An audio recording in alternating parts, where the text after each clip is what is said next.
Yes, guys, welcome to the Coolest Chess podcast. This is your boy, Dewho. Please kindly like and subscribe to the channel, guys. I hope you're good. It's been a while, not doing a stream, but again, I'm here again just to talk about latest Chelsea news and also just to read what Xabi Alonso's been doing in the media. He had a press conference yesterday for the first time as a Chelsea manager.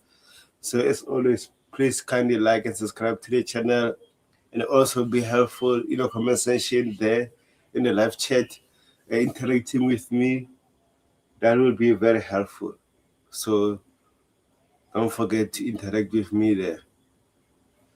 So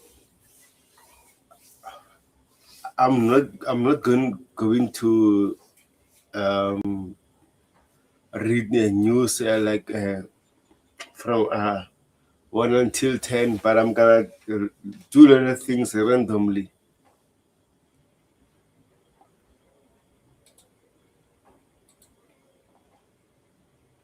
But I'm going to start with the transfer news first. Then I'm going to talk about what Xabi Alonso have been saying in the media. So make sure you like and subscribe, guys. And also, Chelsea fans, let me know what your thoughts about Xabi Alonso as our head coach.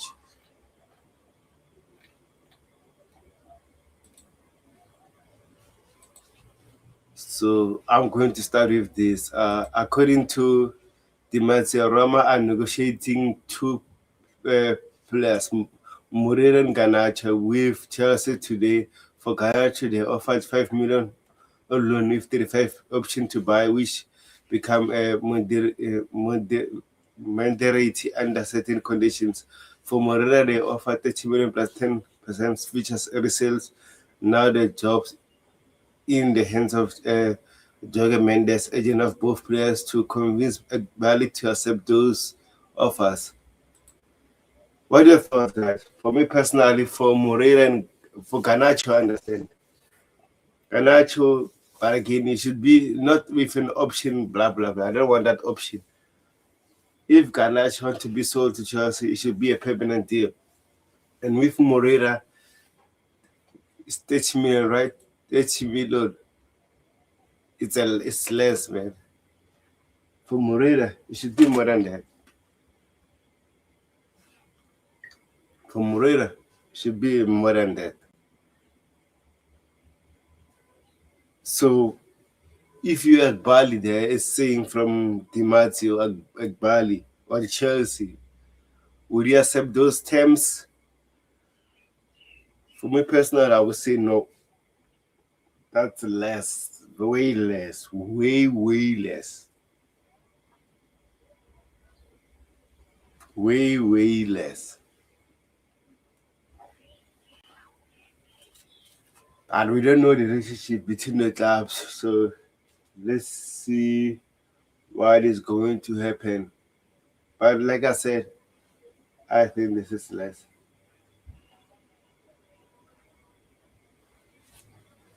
This is less, guys. So let me know, guys, in the comment section, what do you think about this offer? Do you think this offer is good enough for Chelsea?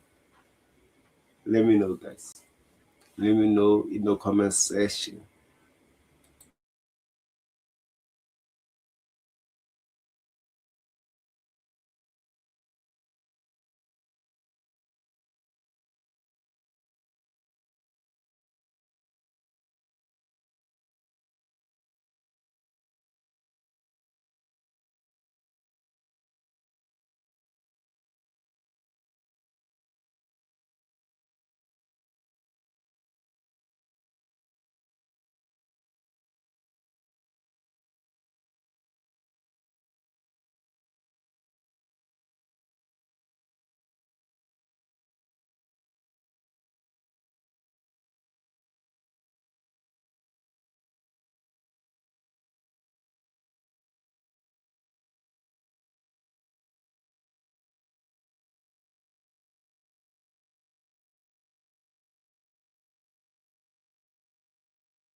Big up to Isley Uting to me, Ghana should be released on a permanent team, not on a loan, 100%. But also, if we have a good loan offer and with an obligation to buy, not option, those kind of things, I think is good enough.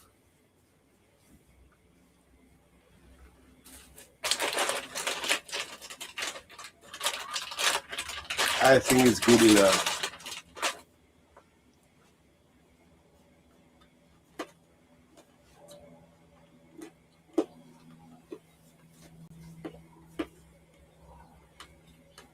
So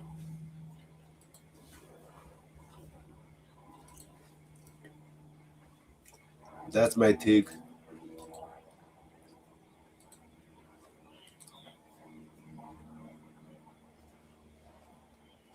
Another news says their plan is to loan Mamadou Sarr to an English club. So Uteng and everyone on the chat, who should be that club? Who should be that club to loan Mamadou Sarr?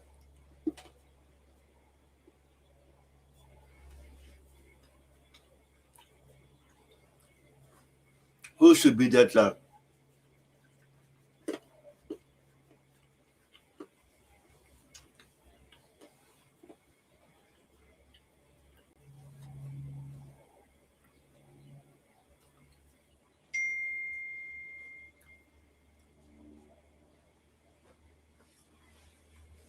Sorry, I'm also expecting a call from someone. So from now on, I might answer a call, and if it takes a while, not on the screen, just be alert that I'm waiting for a call as well. So I can't miss that call as well. But again, I'm here now. So according to who's that? Simon Johnson. Their plan is to loan Mamadou to an English club. But again, who should be that club?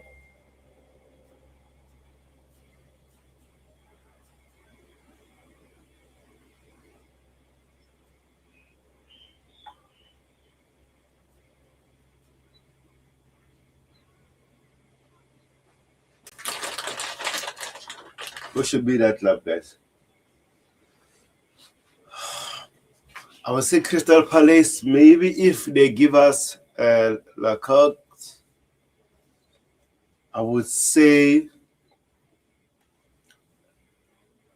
Coventry City, but again, Coventry City, they're still new in the Premiership. They might need some experience in the backs. And we just can't give Frank Lampard our program. So I don't know, man. It's up to the club to decide.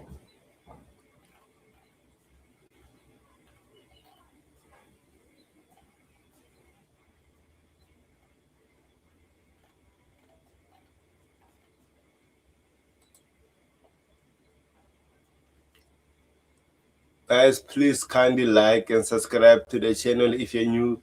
The more you like, the more YouTube algorithm pushes more people to come watch the stream with us. That would be very helpful. So even if you even like the channel, please kindly like.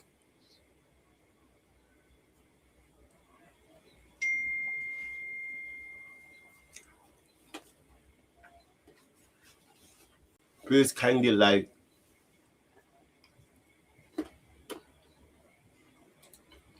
I don't think if learning garage is more valuable as to be sold. But again, Roma, Napoli might know that we are desperate to sell him, right? So they might do those silly things as always.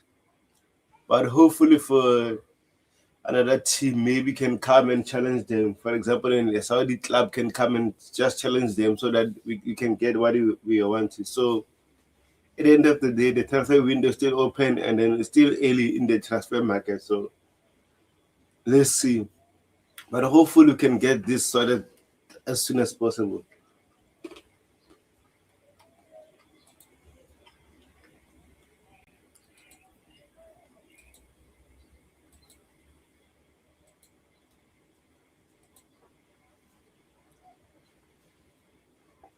So if Chelsea are working with with the representatives of Barishile and Exeter to find new clubs. And then, as you know, Barishile is not training with Chelsea at the moment. Actually, this house we know that it's not going coming back to Chelsea, but it seems like Barishile is not training with Chelsea, and then he didn't go to the World Cup.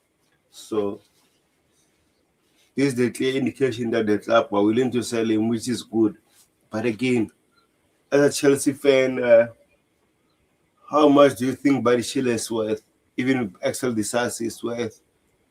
Because they have not been playing. Yes, they are injury free, which is good. But again, they are not playing at the moment. So how much are those players worth at the moment in this transfer window? How much? How much? But those players should be sold. Even Wesley Fofana wanted him to be sold, but it seems like him and who's that other player? Him and Tosin and Fofana are in the preseason training, which might give us indication they might stay. So I don't know. Knowing Shah is more available as he can gain the game strategies. 100%, bro. 100%.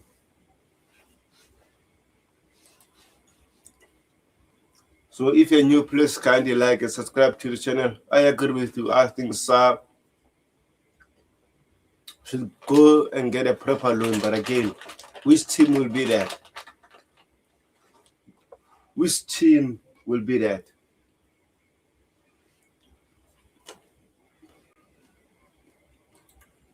That's the thing. Which team?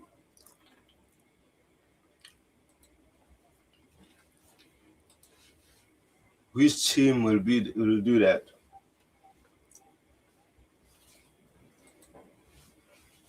So hard, man. But I want him to go to Crystal Palace.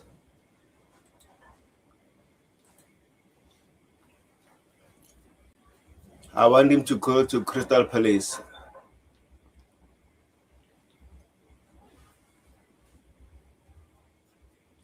Let me know, guys, in the comment section which team is good for Mohamed Diosai for him to go on loan. Because it was linked to Como as well. But it seems like the news at the moment just fade away.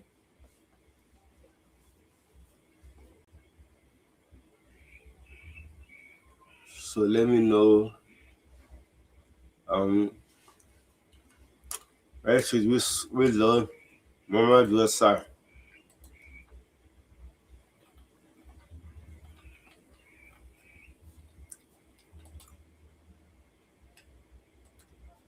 Since nothing has developed regarding Enzo Fernández or Malo Gusto, Chelsea valued them 120 million and 75 million respectively. I think this is the clear indication, especially for Malo Gusto, is that Chelsea are not willing to sell Malo Gusto.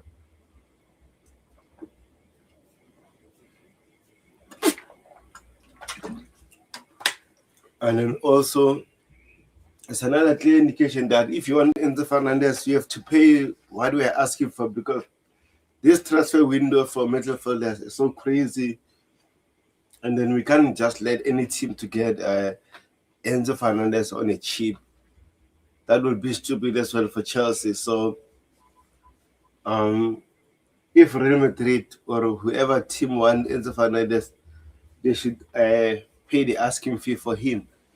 So let's see what is going to happen now for Enzo Fernández, because the World Cup is still playing. The only other thing is his agent, Javier Pastore, that has been talking around in the transfer window. The guy should chill, man. The guy should chill.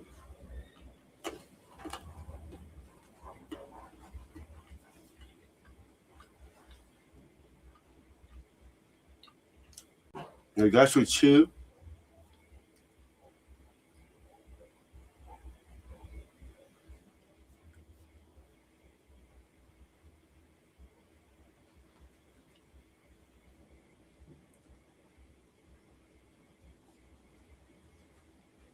The guy should chill.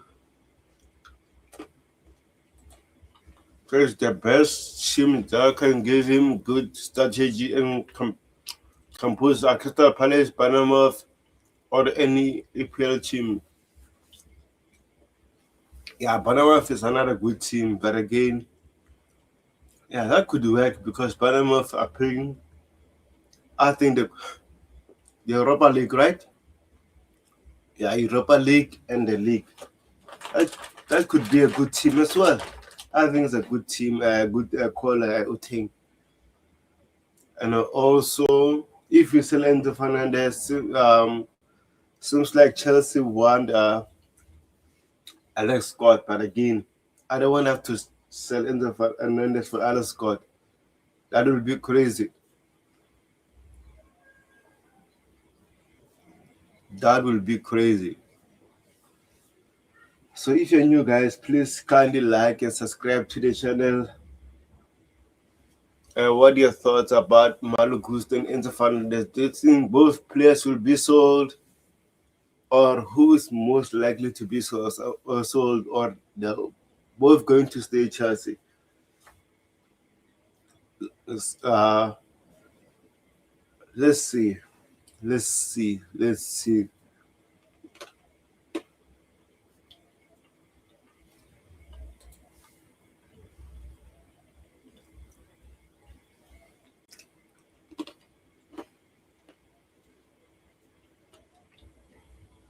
Let's see, guys.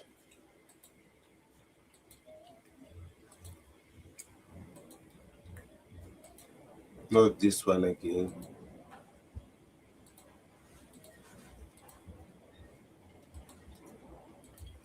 Says Como are still in negotiation with Chelsea over defender Trevor Chalobah. They have two two bids turned down. Chelsea are looking for total sum of 35 million, which I think is fair. Big up to DJ Sef. So far, their reflection speech they gave all the fans out there as end of the season, it seems nothing has changed. Alonso wanted two players, none of them happened. Shaka and Chavarria. Yeah, this is the issue. That's why I've been saying, if you see DJ, you know me on X. If you see me, I always crash on the sporting directors. Big up, Tebo. Hope you're well. Yeah, I'm well, bro. Can't complain. All I can say, no matter what we are in, a lot of difficult issues, personal issues behind the scenes, but again, as long as I'm alive and kicking, I'm good. But again, still have a major lot of personal issues, but again, I'm alive. So I think I should thank God for that, to be more grateful. I hear you, DJ. That's my only concern as well, because now we are going to fly to Asia right soon, and we are not closing in the deal of Pep Chavarria, which the player wants to come to Chelsea. Cool.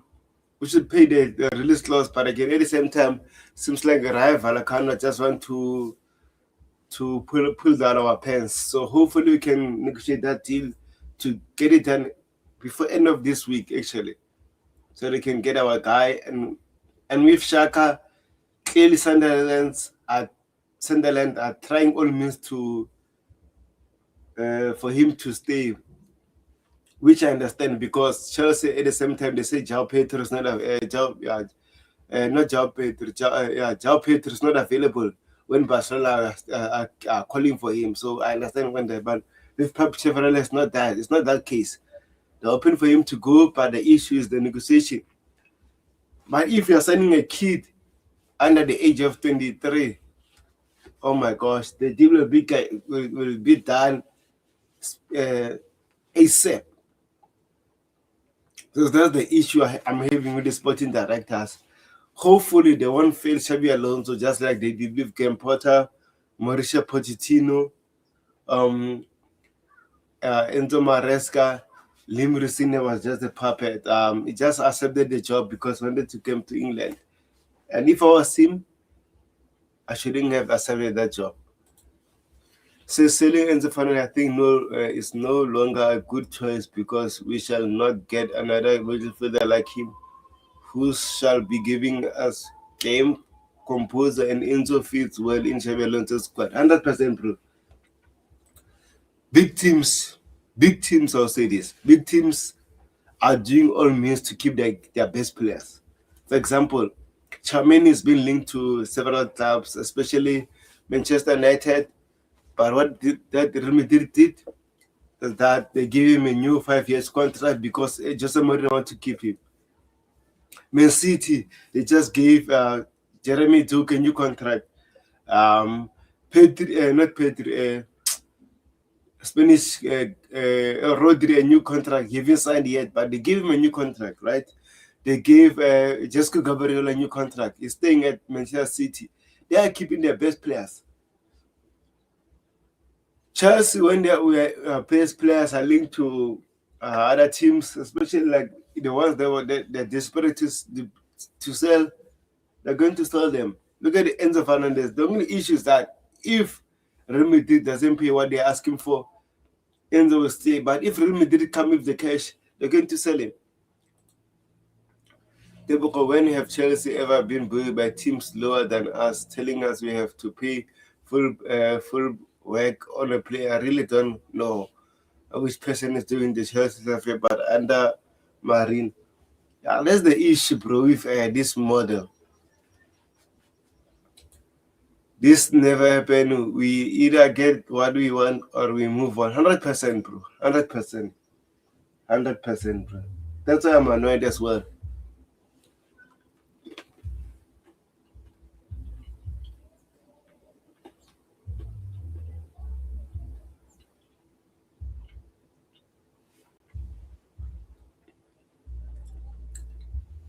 That's why I'm annoyed as well.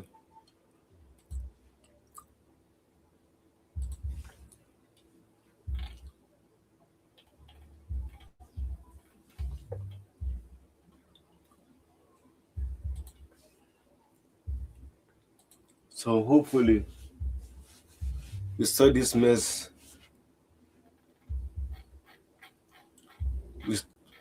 We stop fooling around.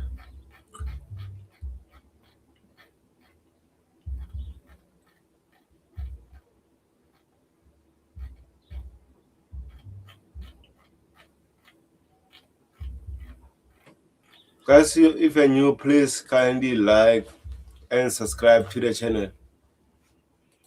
Myra, Bobby. Big up Myra, big up Moby. Hey, Tobago, it's been a minute. What's up? I'm good, thanks. How are you guys? Sorry? I'm good, thanks. How are you, Bobby? Yeah, I'm okay. So Myra, we how are you? started the I'm Alonso. good. How are you guys? Long time, guys. Long Yeah, time. long time, Myra. I'm surprised. I'm Who's running this? away from you guys. Yo, Bob, it's Maya.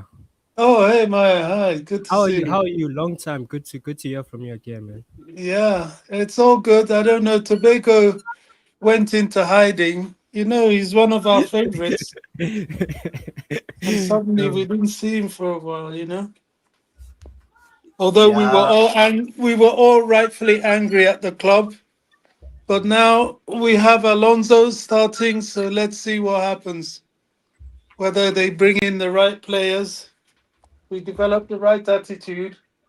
And I posted something on X. For once, let's have a season, no chaos, no sackings, no infighting, no injuries. Let's just have a season where we can actually enjoy supporting Chelsea and enjoy success for the first time in nearly 6 years. Let's see. Yeah, but again, Bobby, so far the transfer window is still open, right? And then we have to sell some other players that are not good enough, and then we sign only one player. So, are you concerned what is happening so far, and also, Well, um, for me in football, the taste of the pudding is always in the eating. I want to see a squad this time of not only mentality monsters, but physicality monsters. No more weak little players getting beaten up all over the field. I want some monsters in there. Lacroix, yeah, that's what I'm looking at. And I'm sick of all these silly little injuries. The only one I know we have to take care of is Reece James, our captain. But everybody else, you have to cut the mustard this season. You're being paid good money at Chelsea. You're one of the best clubs in the world. Deliver. I posted something which annoys me. A lot of fans, they always say, "Oh, Chelsea was founded in 1905." Yes and no. Chelsea was founded in 1850 by the Myers brothers. It was called London Athletic, but the name was rebranded in 1905 at the Butcher's Hook pub by the toss of a coin between Kensington FC and Chelsea FC. And Chelsea FC won with the coin landed on heads. That's how the club became rebranded in 1905. So our history goes much further back, 55 years to be exact, before that date. So a lot of fans don't know that, but I think they should. And I think the club should be educating us a bit more about just how great a club Chelsea Football Club is. 100%. And then DJ says, "Big up Bobby and Mara." And how are you both? Yeah, big up DJ. Big up DJ, long time, man. Big up, bro. Yeah, and then Oteng says, "How is the club going with the move for Diego Costa so far?" I think so far it's just the rumors. Let's see what is going to happen. And then DJ says, "Breaking: Chelsea want to give Nicolas Jackson a chance. He will rejoin. He will join preseason and work under Xabi Alonso. He could be like a new signing." So, what are your thoughts about it, Myra? Are you happy with us keeping Nicolas Jackson? If it's the case, Yeah, yeah, I'm happy. Like what Bobby said, we need like mentality monsters, guys. Like I think we need proven players. Even though, I mean, Jackson is not that type of a guy that we can rely on in the front, but I think Jackson is an upgrade to what we had last season. If you hmm, check Dilep and Gill, like they never gave us the numbers that we expected from, especially Dilep. We expected at least like 5 to 10 goals from him. So we didn't get that. So I think from that side of view from Jackson, I think it's better to keep him than to ship him. If we ship him, it's they have to go and sign another striker. Not in another striker, maybe one that can be another upgrade to Joao Pedro, or another one that can be a competition for Joao Pedro. So I don't see any problem for us not keeping Jackson. Sorry, if for us keeping Jackson. I think it's a suitable thing for us guys coming into the season. And we have one game per week each season, so let's see how it goes with Jackson. Maybe he could be in a competition with Joao Pedro next season if he starts performing. Yeah, but that's my take, guys. On I really want him to stay, man. So yeah. Bobby, what are your thoughts? Do you think are you happy with keeping us Nicolas Jackson? I think I agree. I think people did not appreciate Jackson because he's a player that was struggling with his finishing ability. But Jackson gives a lot. His work rate in front is excellent. He was one of the reasons that Cole Palmer, but he doesn't get the credit for it.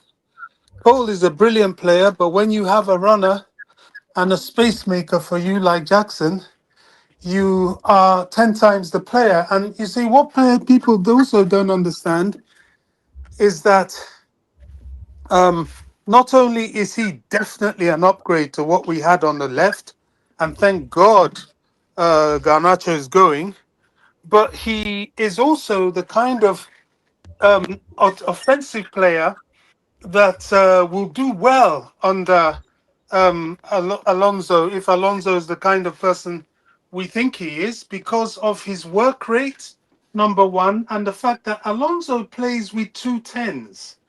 And not only can Jackson drift as a left winger, but he can play on the left hand side of those two tens, as well as sometimes as a striker. So there is a lot of possibilities for him in the team. Yes, we relatively have only the Premier League to face, but there are the cups as well, and they are added matches. And we still need a strong squad with good depth. Maybe not as much depth as if we were playing Champions League football, but it's got to be good enough for us to achieve our aims this season. Because let's be serious, the experimental phase is over now. Chelsea has to deliver. We're in this for trophies. And honestly, yes, we finished 10th. Yes, we've got a new manager, but our target has got to be the Premier League.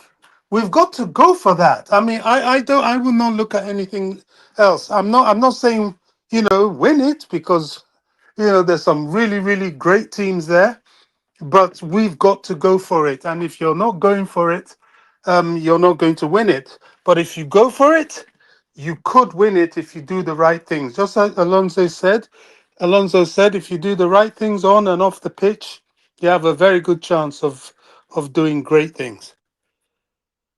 Yeah, 100%. For me, in terms of Jackson, I can see him only staying if maybe it's going to be pushed as a left winger, which I think is very good. There's better than Garnacho Gittings. And also maybe, like you said, Bobby, a left hand when we play with two tens. And also, since João Pedro can play as a left hand as well, maybe push him maybe further forward sometimes, and we play João Pedro as a left hand. So let's see. The preseason is going to start soon, and we'll get a clear idea what is Xabi Alonso's plans in terms of Nicolas Jackson. But again, I said it last summer when we signed the lab. I said the lad is a good player, but it's not an upgrade to Jackson. People were laughing at me. Look at now. Now we're missing Jackson. But the only issue with Jackson is that his agent were saying nasty things last summer when he was going to buy and the plane doesn't go back. You don't do that, especially when you are contracted to a certain club. Maybe if he was going permanent, I would say that. But he went to buy on loan, and then his agent was saying nasty things which were not good. So hopefully, Xabi Alonso can convince the club. Let's give Jackson a chance. Let's see what is going to happen. So DJ says I can see where this Jackson situation is going. It will be a Garnacho's replacement. I guess that web up the versatility signing we were going all out for in the transfer window. So in terms of Como are still negotiating with Chelsea over Trevor Chalobah. They have two big turns down. Chelsea are looking for a total of 35 million for him. So, Myra, do you think this deal could be done, or you see these things stalling? Because you know the Italian clubs can. Yo, these Italian teams, guys, yo. I don't know, guys. Chalobah's thing. I don't think they want Chalobah 35 million, guys, to be honest. Because remember they spent that 60 million on Nico Pies, right? So I think they want to I think when what I'm looking at, I think they just wanna double down the bid. They're probably looking at 15, 20. So I mean, as long as we get something out of it, these guys talk it out and get a good deal. Yeah, I'll go for it. Anything for Chalobah, but it looks like Chelsea values him 35 million. So I doubt Como will actually give him that extra money. But let's see. Who knows? Because sometimes this Italian team surprise us. Instead of, because most of the time I've never, like, when it comes to, I don't know, with it's our club or someone, it's come to our club, this guy is always giving us peanuts, bro. When it comes to other clubs, bro, they just, dash out money like it's no one crazy. Check at Ramos now. AC Milan spent, look at how much they spent on Ramos. So we have to also come into that spectrum to say, hey guys, give us this value of this guy. If not, then why should we sell him? But I think it's time for Chalobah to actually move on, guys. He's a good player, right? I would want to keep him, but considering like what Bobby said, bro, like we need players that are very physical and they have mentality, especially at the back. We need strong players at the back, tall, strong players who can defend, who are actually decisive at the decisions. What I've seen so from Chalobah, yes, he was actually one of our best defenders, but like there were cons and pros about this guy. There were sometimes there were mistakes that he actually cost us points, especially the Burnley game, Leeds United. So I mean, for me, I think it's time for Chalobah to move. But I think Chelsea and Como will come to an agreement, a suitable agreement. Maybe installments will be added, but yeah, let's see. Let's see. I don't trust Como right now because they've been telling us the same story since. So, but let's see. This transfer window is still on, guys. So let's see what's gonna happen with Chalobah. But if it doesn't go, I'm happy for him to stay because we can use him for rotation. He can come from the bench. If you buy Lacroix, he can come from the bench. And yeah, let's see what's gonna happen in the coming few weeks, guys. So yeah, that's my take on Chalobah. Yeah, 100%. And then big up to family. G can't says Chalaba decent but decisive. I mean, Tosin, yeah, get to go. Good to go, right? And then also says DJ says I saw reports Terror Chalaba could be uh, used a make way to lower the transfer fee for Lacock for 45 million. Let's see. Bobby, what are your thoughts about Trevor Chalaba? Yeah, I mean, I like Trevor, but sadly, he's constantly being linked with a move. So maybe if we get Lacroix, it's time to do that move. But Trevor is a faithful player. He's loyal. He's a useful squad player. People keep saying that he wouldn't want to just stay as a squad player. Maybe, especially now that he has an England place. So yeah, let's see. But people have to pay, and I don't know. Italian clubs, they're funny with us in particular. They don't like spending money on English clubs and Chelsea in particular, and they're always playing games. This trying to undersell a player of Chalobah's quality because he is a quality player is, I think, is wrong. But let's see. I mean, Inter, I hear, are interested. I don't think there's any sort of Premier League clubs that I know of. But I don't know. We shall have to see. We shall have to see. But he would be somebody I would much rather see people like Badiashile go and Desasi go before him. Tosin, we know he's happy to remain as a squad player. So, yeah, we shall have to see. But Cuomo, I don't know what they're doing. But people keep saying on one hand, oh, these deals are taking too long. Then on the other hand, you hear them saying that the transfer window is still early. I don't know. I'm kind of stuck in the middle with that one. But if he goes, I will be very sad to see that happen because I like Trevor a lot. He's one of our boys through the academy. But a side of me would understand it. Yeah, and also I think the biggest issue is that next season we're going to play one game per week. So Trevor Chalaba might be unhappy to be as a rotational player. We need to stop this one game per week. There's still the cup games. Yes, on average it will be one a week, but you could have several cup games going on depending on how far you go in the cups, which we would like to do. So we're not aspiring to just play one game a week. Yeah, but Bobby, it's not like we have a conference league, we have Champions League, we have Europa League, and on these days, those players can get enough game time, right? That's the other issue, Bobby.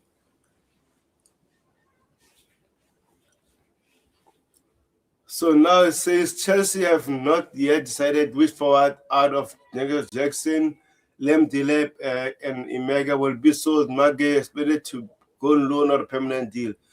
So in terms of those three strikers, Myra, which one are you willing to keep?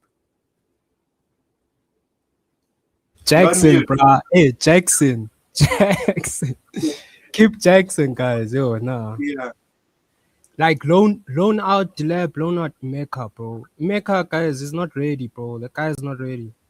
I think I watched like 5 games from him at Strasbourg. So I'm not impressed, guys. Let's be real. I'm not impressed. So I'm not gonna wait another season, guys, to watch another player develop, guys. No. Yeah. No. So let's just keep let's keep Jackson, in my opinion. Yeah. This one Bluecom made us feel, Mara. I always have to develop players for them to be good players. And it's crazy. And funny thing, right? We develop certain players to go to our rival club. For example, as much as Andre Santos was a squad player for us, we developed him to go to Manchester United. What is that? For in case we don't have to do that. The model likes. I know we have to make money. Yes, but again, I don't like that. If we're sold to Newcastle, I don't know, okay, maybe Spurs. But Manchester United, Man City, Arsenal, I don't want to sell our players to those clubs as well. Bobby, which striker are you willing to keep on those three on the list? Yeah, I have to agree. It's Jackson. We are not in the experimental stage anymore. We can't be playing games. At least to a certain extent, Jackson is tried and tested and proven. And we said that we're going to go with experience a bit more this season. And he is that experience. I like Delap's physicality, but physicality is no good if you're not scoring goals as a striker. So for me, it's very sad seeing players go and that, but it'll be Jackson, maybe Omega, another loan, and Delap. If they really must, then they will sell him. The only sad thing I say about Delap is that he's the kind of player that will get better. He will get better, but do we want to hang around waiting for that? We need results. Yeah, that's the issue, Bobby. I says, would you be happy if the lab gets sold, and would you want to hold on and see if he improves somewhere else on loan? Bobby, what is your thought on this question? If loan is possible, yes, but will he even want to go on loan? I don't know. I just have this feeling that he is going to improve. That's the thing. He has that makeup in him. And if we look at him last summer, he wasn't doing badly until he got injured. His injury really set him back. So it's a very difficult one to call, and he wants to be at Chelsea. He wants to fight for his place, but he's not as versatile as Jackson, and Yeah. he hasn't proved yet to be a better finisher. In fact, to be fair to Jackson, he misses some sitters, yes, but Jackson scored 30 goals in 2 seasons, 15 goals a season, which for a developing player at that time is not bad. So we have to stick with the tried and trusted. And Delap, unfortunately, if a loan is available, that would be great. Then if we can manage to get back into the Champions League, then he can come and fight for his place. But if not, it's a difficult decision, but one that may have to be made.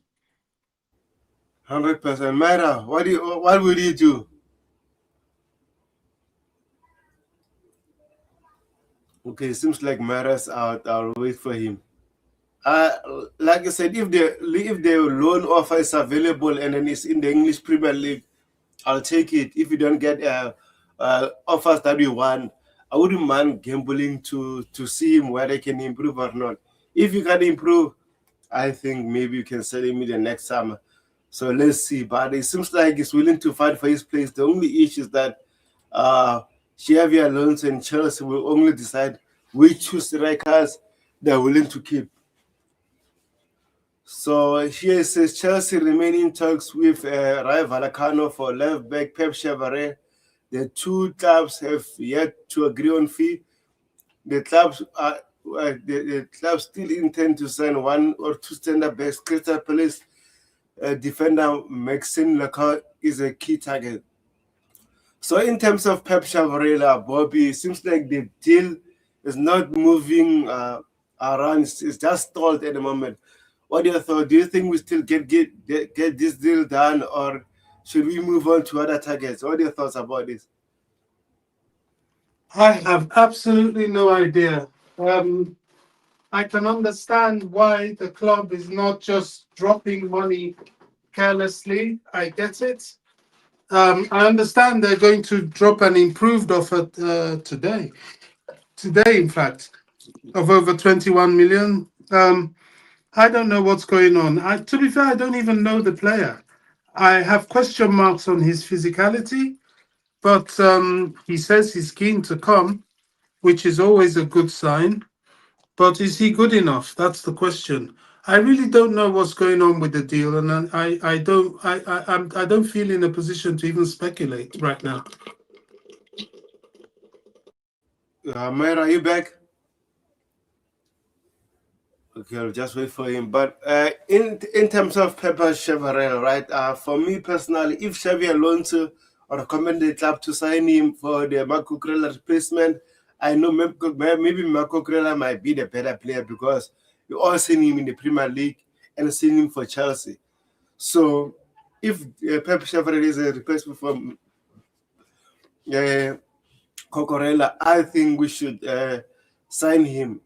I don't understand, Bobby, the club. If they're going to sign a young kid for 18 million, 17 million, they're going to split their money. But when is a player over the age of 25, Pep now at the moment is 28 years old, right? We want to smash money for him. I don't understand. And the release clause is 25 million or 21 million. That's the issue. Why these sporting directors are like to delay some certain deals, but when it comes to kids, Bobby, they're going to splash their money. For example, Canacho didn't make sense. Keating didn't make sense. Why are we doing that, Bobby? What are your thoughts about that?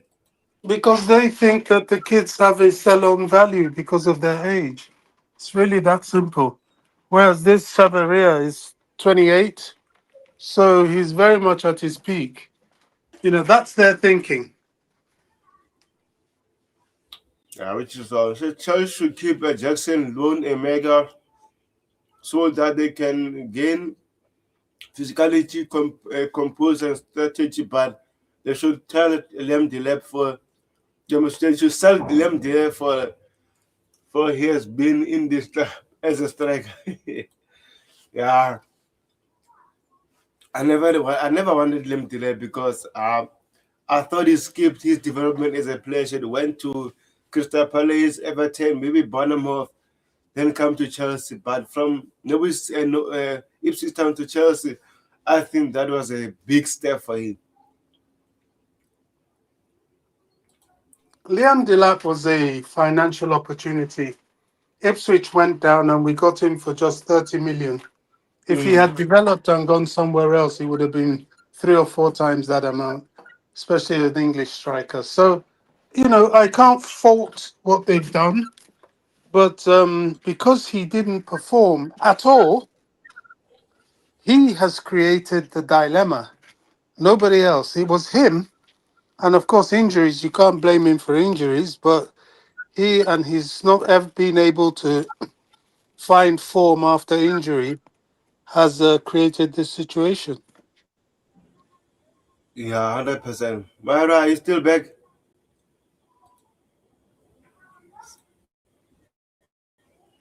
Seems like Myra is here for vibes, but anyway, it's okay. Oh, sorry guys, sorry Ace. I was talking to my mom. Sorry. Yeah. Okay, no problem, no problem. Oh, Um, what but are your I'm back. thoughts about I'm it? back now. If you guys are still talking. Yeah, we're still talking. I was just asking, what are your thoughts about the Pep Chavarria deal, the delay, and when it comes Mm. to us signing uh, young players, we are able to split the money. But when it comes to, for example, Pep Chavarria is 28 years old, but we are not willing to pay the price tag. What are your thoughts about that? Do you think it's fair Mm. for Xabi Alonso? For Xavi Alonso, it's not fair because I mean, if it's his player, then it's demanding that guy like, pay the money, man. But I think because guys, let's just also keep it a buck, guys. Like the club isn't dead, so I think they're trying to make their business approach now. It's kind of different to back then, as in where we used to splash like 30, 40, or 20 million for Wonder Kid, like no way. So now I think now they're just a bit cautious as to how they want to do the business, and I think as well because they're trying to get rid of some of the players like Bo Chalopa, Balasheri, Disasi.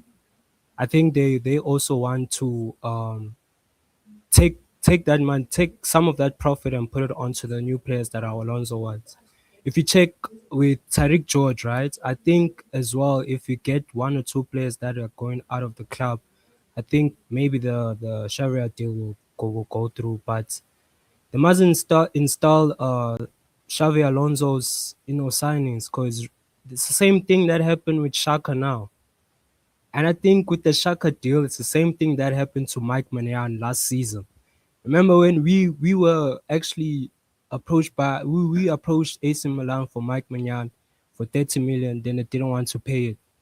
Same thing for Shaka. Shaka, same thing. I understand it was rude to send 8 million to them, but I think right now it is best to get all the deals over and done with for this guy, for the players that he wants.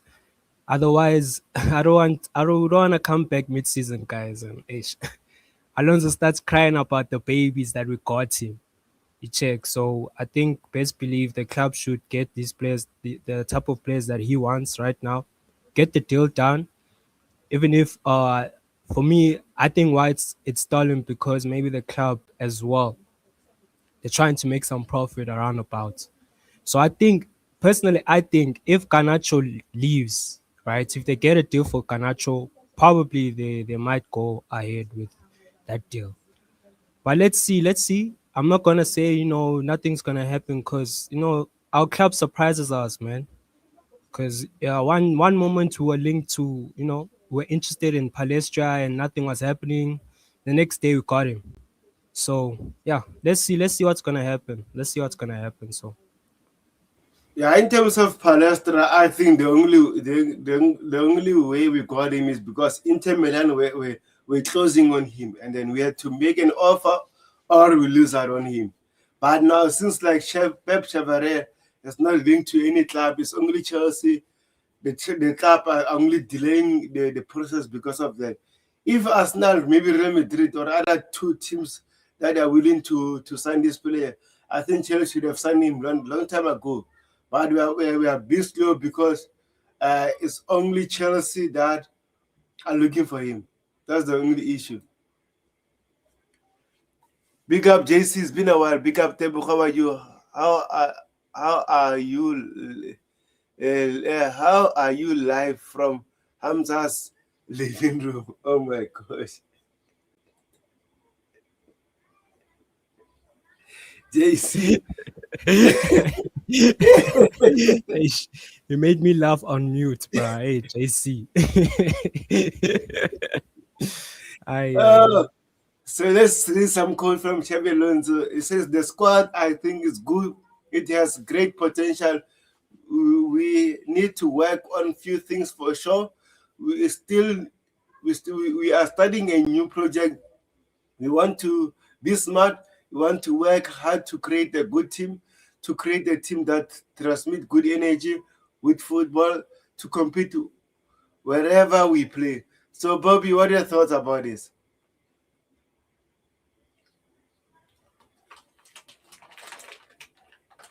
Sorry, I was trying to unmute. Look, everything about him has been okay so far. His interview is good. And, you know, it's just a matter of let's see him perform. I don't get too stuck on interviews. You know, Liam Rosinia came and his interviews, especially his first interviews, were absolutely excellent. So, you know, that's not what he's there for. Yes, he said the right things, fine. I've already moved on from that. I'm looking at the transfer market. And more importantly, as he said himself, is how he builds this team. You know, that's where he makes his money. That's what matters. So everything else to me is it's you know, I don't get so impressed with it.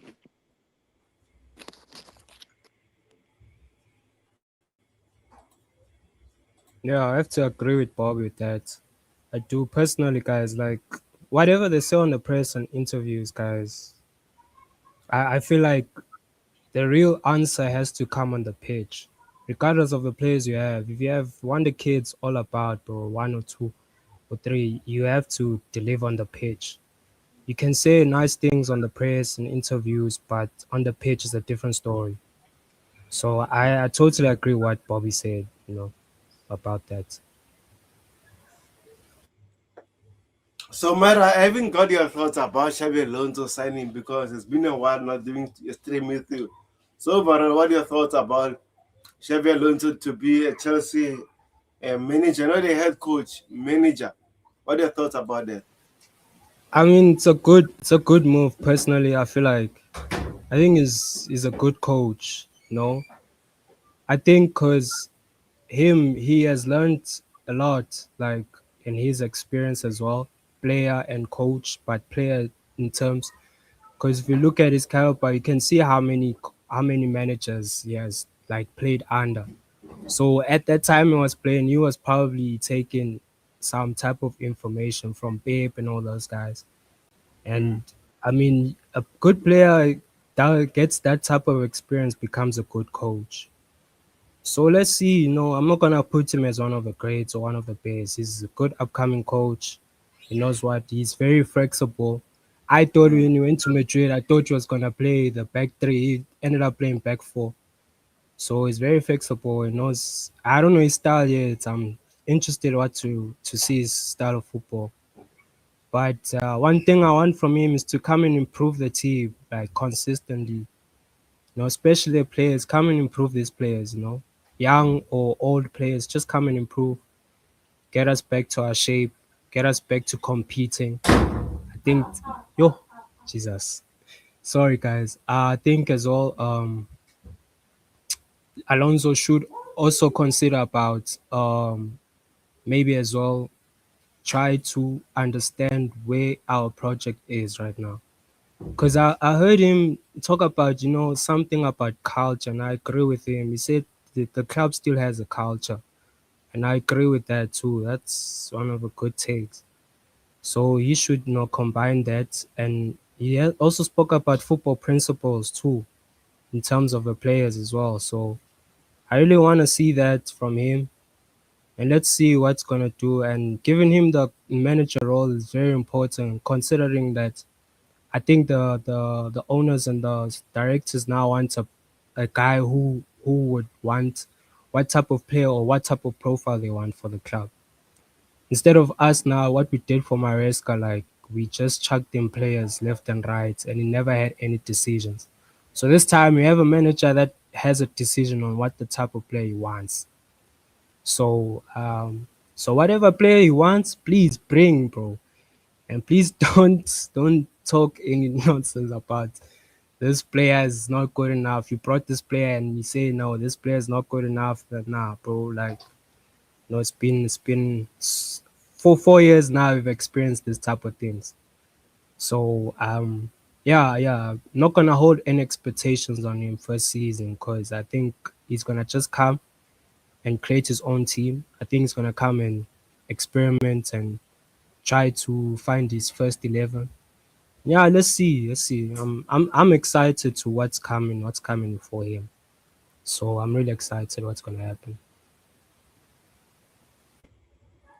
For me, in terms of Xavi Alonso, right, I look at Bayern Munich, right.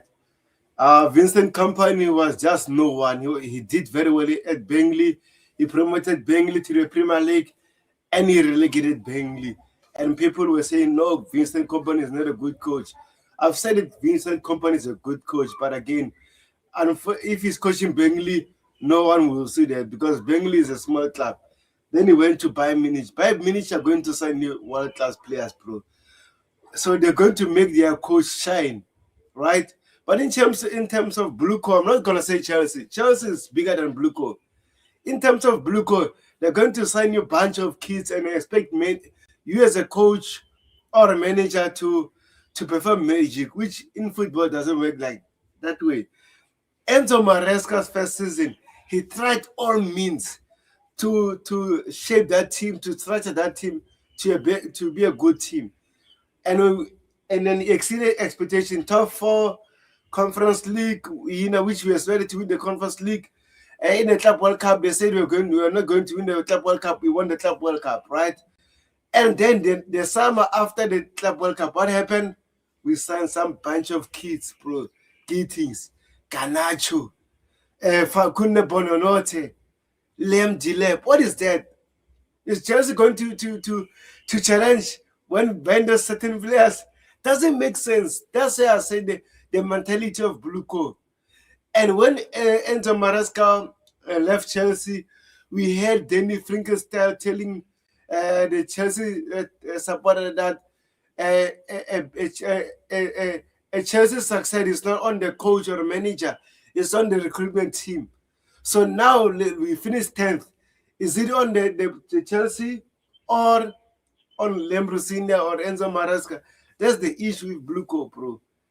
I don't have the issue with Chelsea. I love Chelsea Football Club, but Bluco, bro, is making a lot of errors every summer. Hopefully, like we are saying, Xavi Alonso is going to have a lot of control. Who's coming in, who's coming out.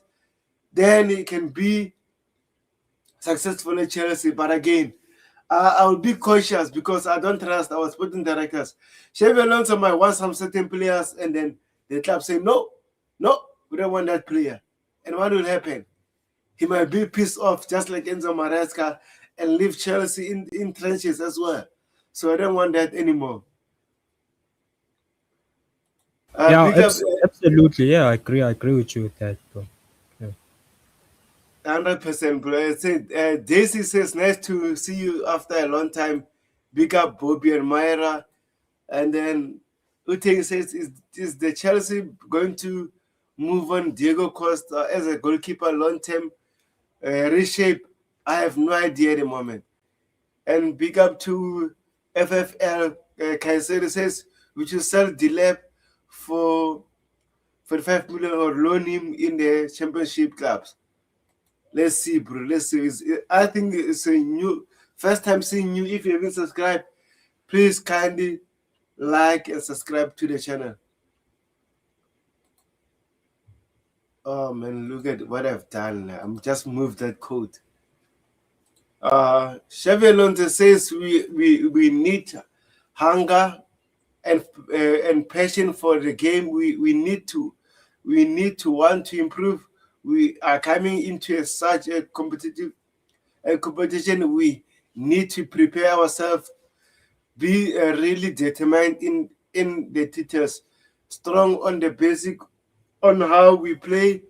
We have time for that. But again, just like Bobby has said, it's always at the moment. So we need to see what is the actual plan, right? That's the issue now at the moment. But for me personally, I think Xabi Alonso is a good coach. I've watched a lot of Bayer Leverkusen matches under him. Real Madrid is bigger than Xabi Alonso, and then he was doing very well. But the only issue is that that dressing room have egos, so he couldn't control those players, unfortunately. So that's the issue.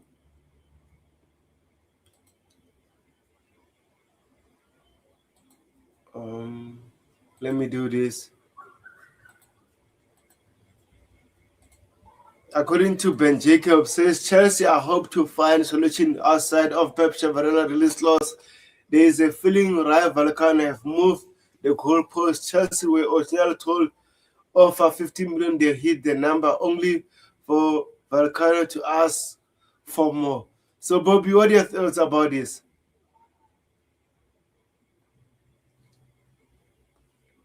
Sorry, about what? Rayo Vallecano were asking for 50 million for Pep Chavarella, right? But Yeah. now they're asking for more. They're moving the goalpost. What are your thoughts about it?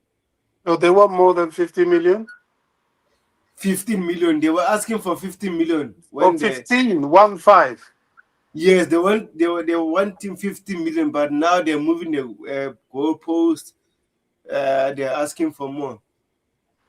Do you know what? I don't know. As I've said this summer, I'm not even getting into that mindset. Oh, they're doing this. How do we know it's even true?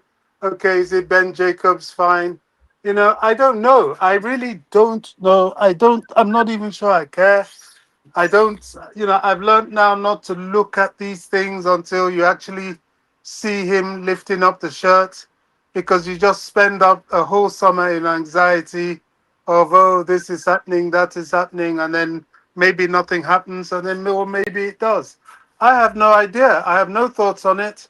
The negotiations are there. If they've increased the price, what's the reason? Do they not want to sell? Okay, fine. But I understand, having said that, he gave up some of his wages to try and bridge the gap. So, unless you're sat there or willing to sit there and be going through the up and down of negotiations, I think we should all just relax about it. I know it gives us talking points, so I won't knock it. But I really have nothing to add to that. I have nothing. I don't have an opinion right now. 100%. A family can say, whoa, whoa, Bobby. It's all right. Oh my gosh. So, Mara, what are your thoughts about this? Do you think it's if is this is true? Do you think Raya Vallecano are unfair to us, or they want to keep their best player as just like Sunderland are trying to uh, all means to keep Granit Xhaka? What are your thoughts? I I mean they're trying to gain some money for this guy, man. It's absolutely nonsense, man. Like I feel like if they want to if I want extra more for this guy, come on. Like I only discovered this guy right now, guys. It's not like this guy is like the world beater, you know. Is the only time I knew him is when we got linked to him. So Faiz, if Viacala wants that type of money, bro, I mean it's crazy. But I mean it's not a lot of money, man. Just for me, just pay the money and you know let's move on. Instead of like, like what Bobby said right now, I don't know what's happening behind the scenes, We can be just talking and especially on Twitter, we can be just posting a lot of things and we don't know what's happening. But right now, for me, my focus is that our focus should be like they should just pay the cash.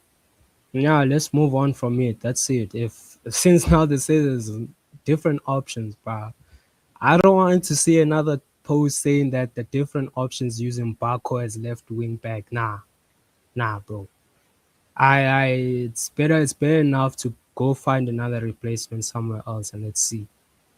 So yeah, I agree. I have to agree with Bobby with that statement as well, man. We don't know what's happening, but let's see what's gonna happen in a few weeks. I think it's a done deal, guys. Just that there's something that's stalling them to pay the money in full.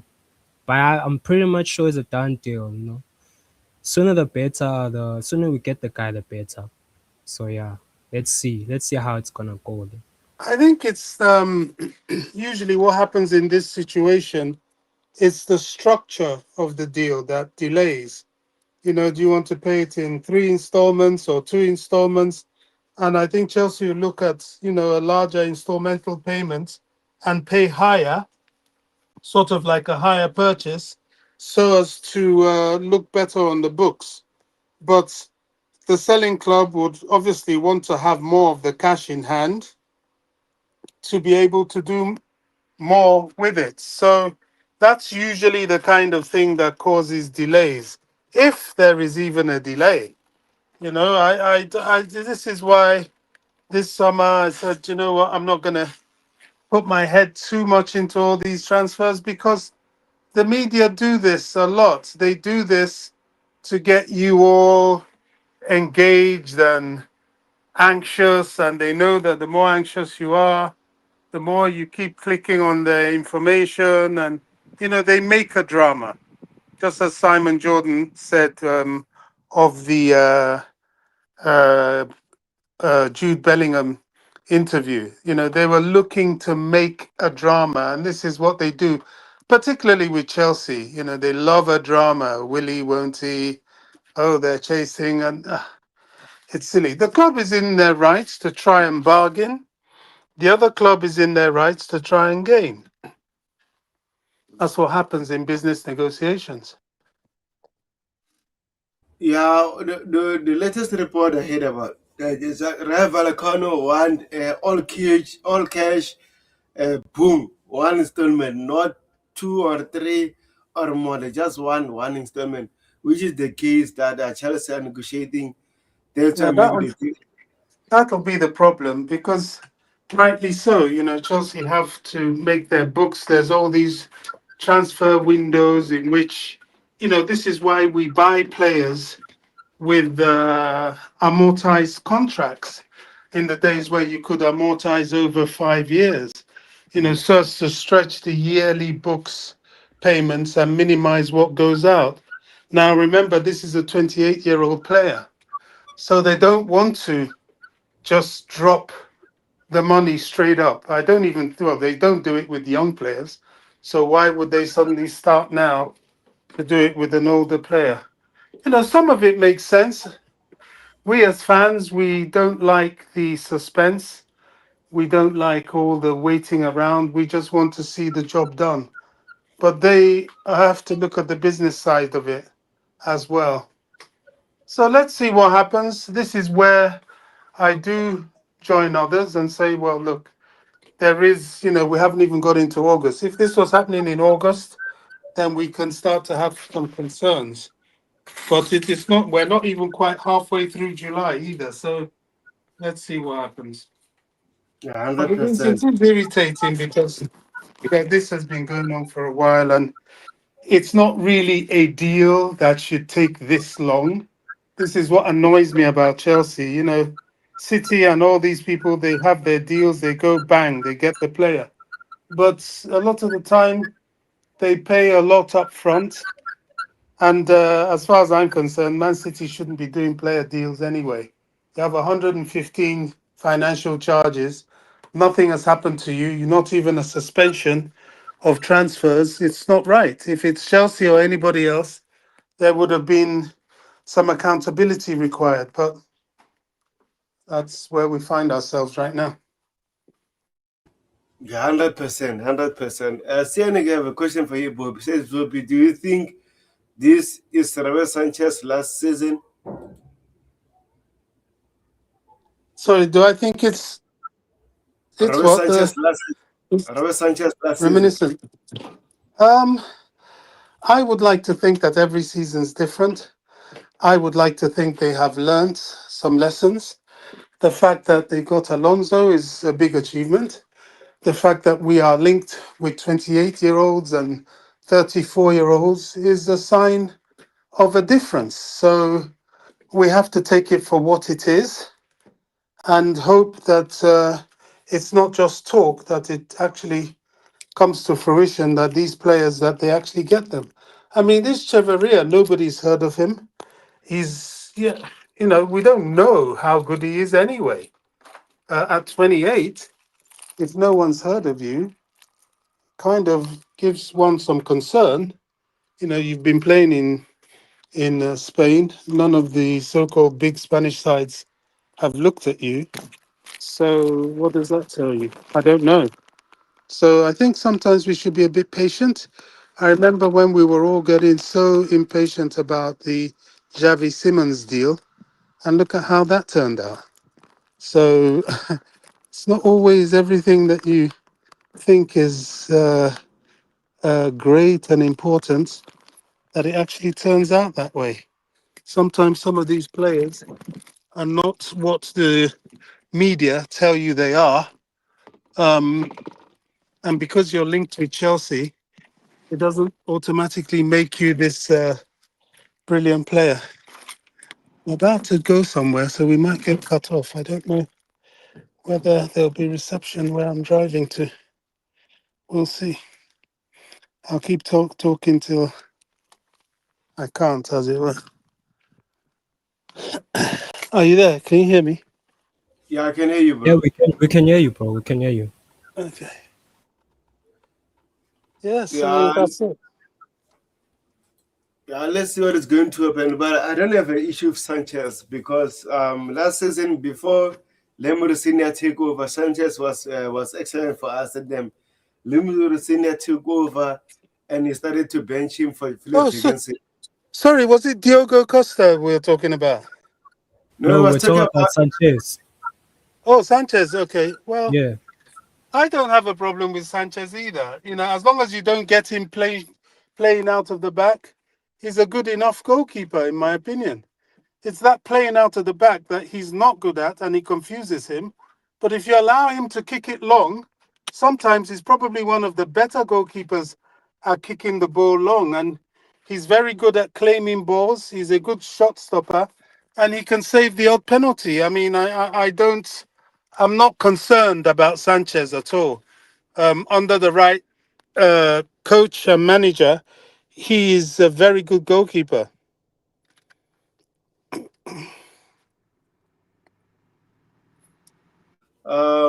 It says that says Chelsea signed Harrison Beton. Yeah, according to Fabrizio, is a here we go, another kid. What? Did you sign another kid? Yeah, Oh this my was god. yesterday, 18-year-old. Ish, Chelsea. Let me Yeah, that's how just it is. let me just check on you. I'll check for you. Oh Yesterday, man. I think. Guys, if it's a free, this is a pure profit, guys. Don't get bombasted about these Let, signings. let me just check for you here on Fabrizio Romano's page. It's the same one with who's that guy? Elfie, is it Elfie Osborne? Remember the sign that defender from Celtic? Yeah, Yeah, as well. let me just show you now, really quick. I don't know why this page is doing this. Ah man, Chelsea, Chelsea, Chelsea.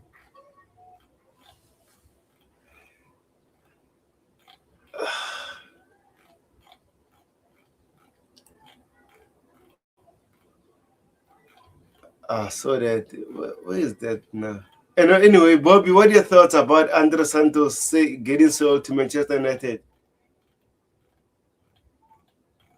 Yeah, I think we lost Bobby, bro. Oh, okay.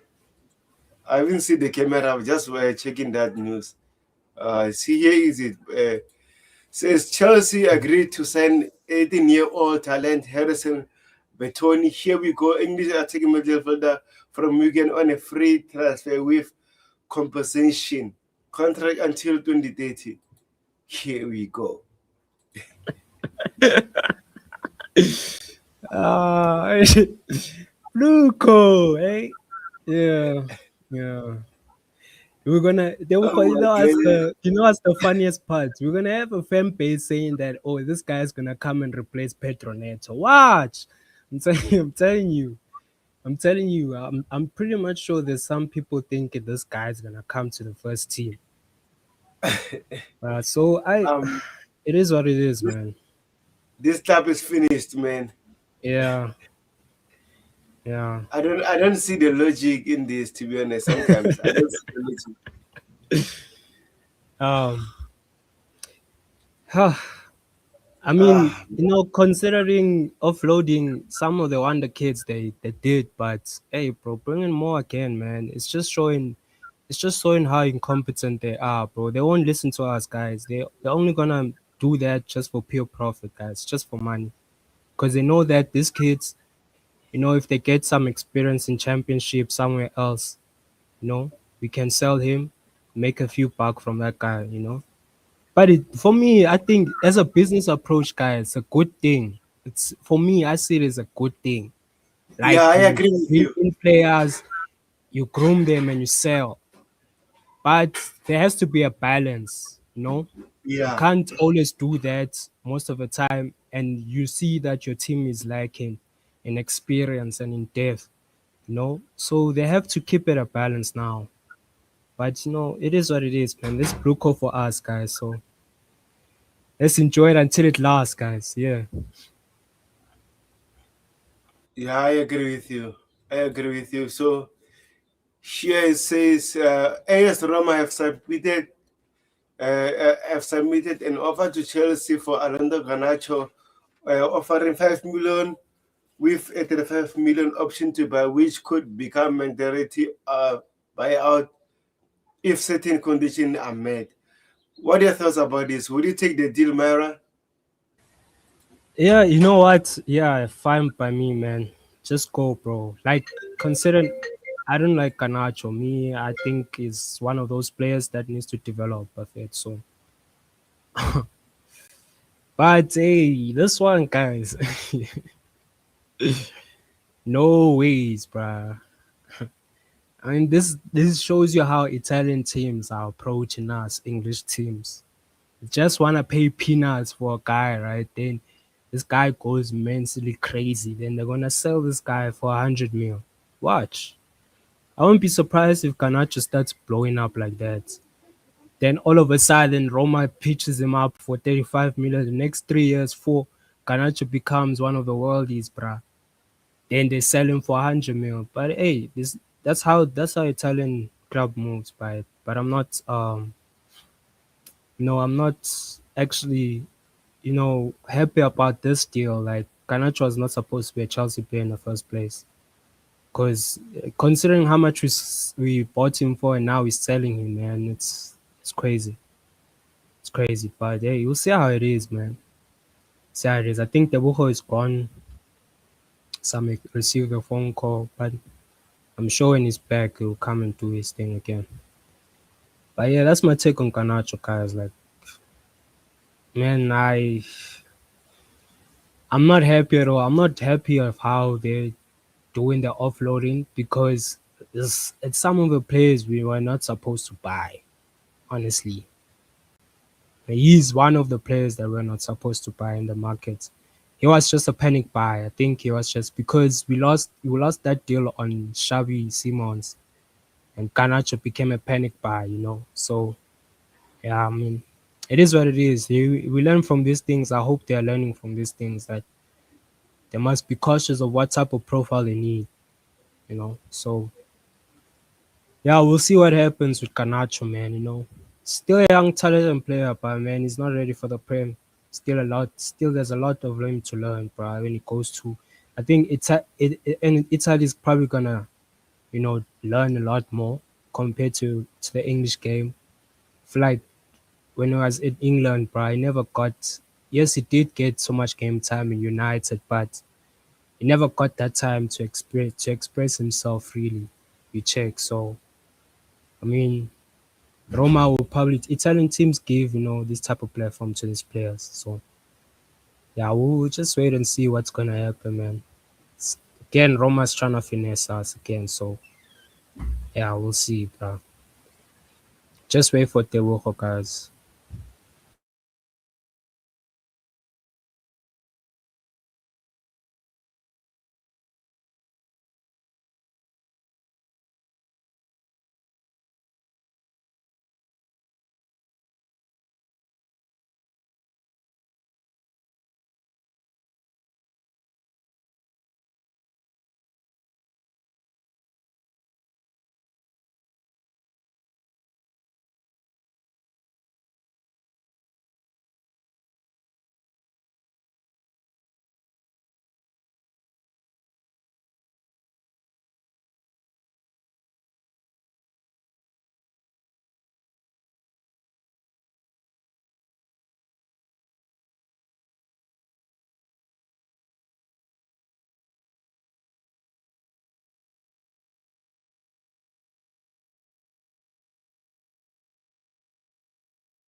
Oh, all right, all right. I'll continue. Um, enough being said. I don't know, cause I don't know how to control this, board thing.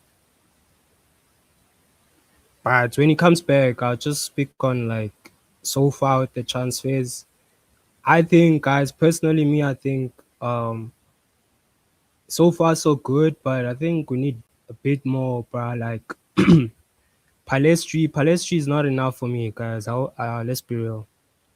I think we need more players, especially what Bobby has been saying. I absolutely agree with Bobby, bro. It comes to physicality right now. We have to match the game, guys. Really have to match the English game. And the English game so far is the physicality. Look at Arsenal. So we need to match that. Then we can start experimenting with technical players as well. Like then we can add and chip on into with techie football and all that stuff, bro. But right now, bro, we need to bring in strong players, tall, strong players, bro. Good players that have winning mentality or that have a mentality to improve. They have determination to improve. They make better decisions. And as well, we need experienced players. So the Lacroix deal, bro, once they get it done and soon, I mean, that's gonna boost us a lot at the back. It's probably gonna help Sanchez too at the back. So um and as well, like the Pep Chavarria guy, bro, like I think that guy as well, like if you get that guy once and for all, I think, bro, let's stack up from the back to the front. Same with the midfield, bro. Let's stack up, even though um any type of player that comes in from the midfield, let them be physical as well, and also let them be technical too. I believe, like, I also believe that to have technical players is better, but bro, like, really need physicality, bro. We need gents that won't cry when gents are getting cup. We don't need gents that we don't need gents that just falling up and down on the pitch, bro. We need strong men now, bro. We need serious guys. Guys that are gonna take the game to the extra edge. We need guys like Chris James, look at his physicality as well. But problem with Chris James is not available, is reliable, is not always available. So we need more players. Let's see. He is a good player and he shall fit Xavi Alonso's squad. Yeah, bro. Yeah. If you're talking about Lacroix, yeah, gee, bro, I rate Lacroix, bro. Lacroix is so decent, dog. I feel like if Lacroix was starting for the World Cup, I don't think France is gonna have, any problems at the back, bro. It's one of the quality players I see, bro. If we get that guy, bro, defense sorted. So, that I know that I can rely on Lacroix and Cowell at the back, G.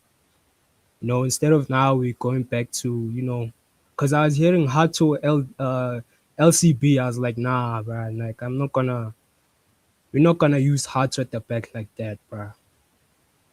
So we knew we need at least two strong, tall guys, that are actually good in the air, good at feet too, good at playing the ball too, good at progressing the ball too. I think as well, the Crow is good at progressing the ball as well. I'm not sure. I need to see his game a bit more. But you need players like that now, bruh. So that when it comes to that time where especially for next season, comes to the time when you come back again for transfer, we don't need to go back to the defense again. Because that's what we've been doing for the last 4 years now. Struggling with defenders, bringing in defenders that are not good enough. It's struggling again with defenders. So I feel like we should fill that up first as well. And yeah, let's see how it goes, guys. Let's see how it goes. Let's see how can I access this, bro. Um, okay.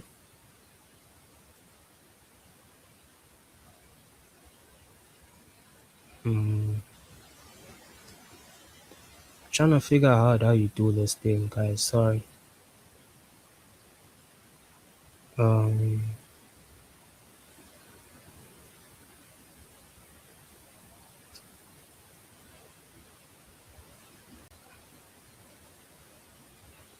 share screen.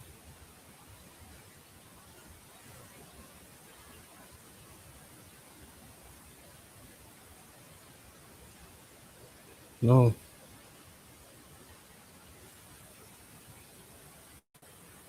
Mm, let's see, guys. Let's see. I'm almost getting it there, guys. My bad. Um, yeah, this guy here. I don't know if it's gonna show.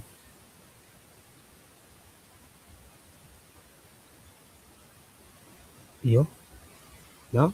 Did it do anything? No, didn't. Damn.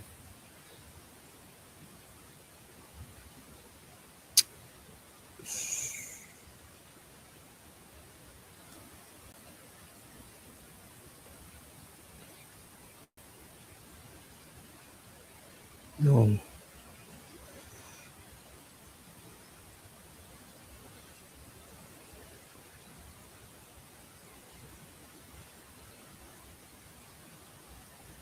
Uh,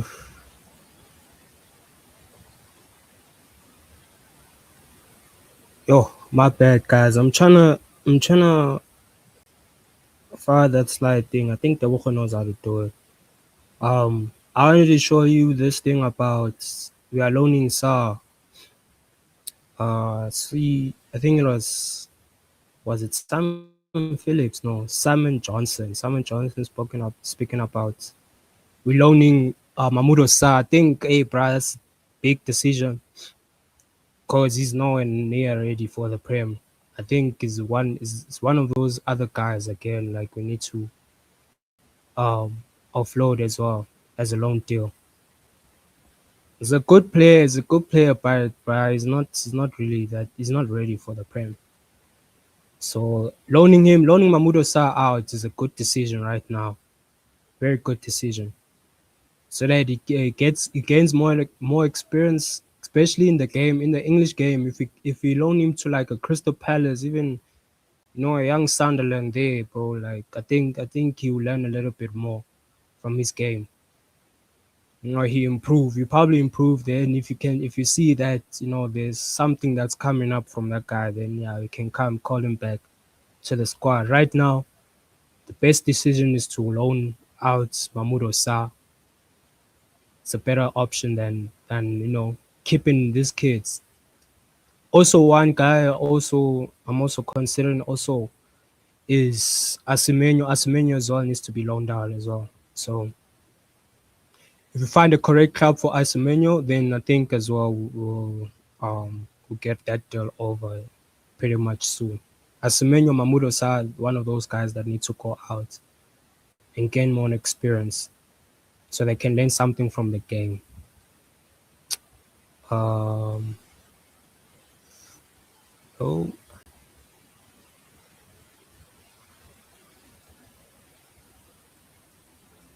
let's see. Man, I'm back. Oh, you Sorry, back? man. Nah, it's cool. It's cool. It's cool. It's cool. It's cool, man. It's cool. Yeah, I I hope had a these long guys. I hope call. people were listening. Oh, you Oh, now. let me answer another one. Let me answer another one. Oh my god. Ish. Yeah, man. The work is kind of busy now, man. Yeah. Yeah. Any questions on the chat, guys, on the panel? Anything you wanna ask, guys? I can't control the screen, so anything you guys wanna add on to it, bro? I'll just react to it. I'll just kind of react to it.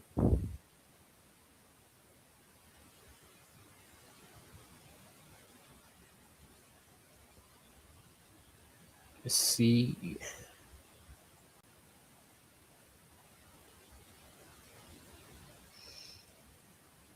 Hey, cool.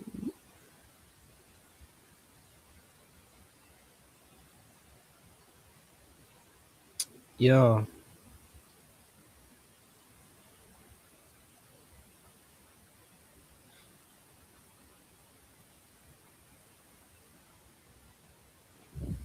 I'm back now, man. Oh You my back gosh. now? Alright, okay. Yeah, I Yeah, see you're trying to I share didn't want something. to. Nah, I didn't want to keep the space, rolling and quiet. I was just adding on to a few bits. I was just talking about like so far about the transfers, like, you know, for me, like I need more, but yeah. I think I also spoke about Ganacho just now, man. So it is what it is, man. They hope you're not listening. Me, like I said, with Ganacho, hey, I mean they finessing us, like but as well, it's the same thing as like we're not supposed to buy this guy. Look how they're trying to ship him out. You see, this guy Yeah, was a panic buy, bro, because of exactly. No, Xavi Simons. So now the ish, bro, like we're not supposed to buy him. He was just like, I feel like the directors just went through and say no, this is like Maresca's next left wing option. I'm sure he was yeah. on the list and they just panic buying him. But it is what it is. This is how they move. Italian clubs are gonna do this thing of like, we give you a loan deal. Next season we'll give you 35 million. Just pay the money, bro. Even if it's 25 million, just pay the money, bro. Move on to it. I don't Yeah, know about you. 100%. What's your thoughts, bro? Oh man, like first of all, I didn't want us to sign Garnacho. I knew he will fail at Chelsea. Also, same as Liam Delep, I knew he will fail at Chelsea, and we did make those signings. Look what happened. As much as Chelsea fans are calling into Maresca a snake is fine, but again, I think Bluco failed him. You can't win the Club World Cup and finish fourth and then buy Garnacho and get things. Doesn't make sense. And also Lem Dilep. And another thing, Fakunde Bonanotti, who can't even get game time at Leeds United. Just imagine. He can't even Mm. get game time at Leeds United. And we're signing for Chelsea. I know it was unknown, but again, doesn't make sense. Or last transfer window, is Xavi Simons, Ganacho coming in from Kunku and Jackson. And now Kunku for who? Was Jackson, right? If I'm not mistaken. And what did Nkunku wasn't it for Dilap, Che? When did Nkunku wait? Where did Nkunku va? Did he go no after he the went lab is no. The lab was signed earlier before Nkunku was sold to before AC Nkunku Milan. left? Okay, yeah, I see. So I remember was Xavi Simons, Simons and Garnacho for Sure. Nkunku. Who was the other For player? I Nkunku. forgot. It was Felix, Bonanote. Joao Felix. Joao Felix. No, Joao Felix came No, before, Joao bro. Felix. Who's the Joao other Felix player, man? I think it was Bonanote because Joao Felix came before. Joao Felix came with Pedro Neto on them, bro. Remember? Yeah, so that's I'm why not sure. I'm not sure with the. I think as well maybe Joao Pedro. I think Nkunku was I like forget. a I forgot the other replacement player for as well. But again, they were Joao saying we are going Pedro. to sign. I'll just double check when we Yeah, are done here yeah. because we sold those two players, right? And then we we wanted to sign Xavi Simons and Garnacho.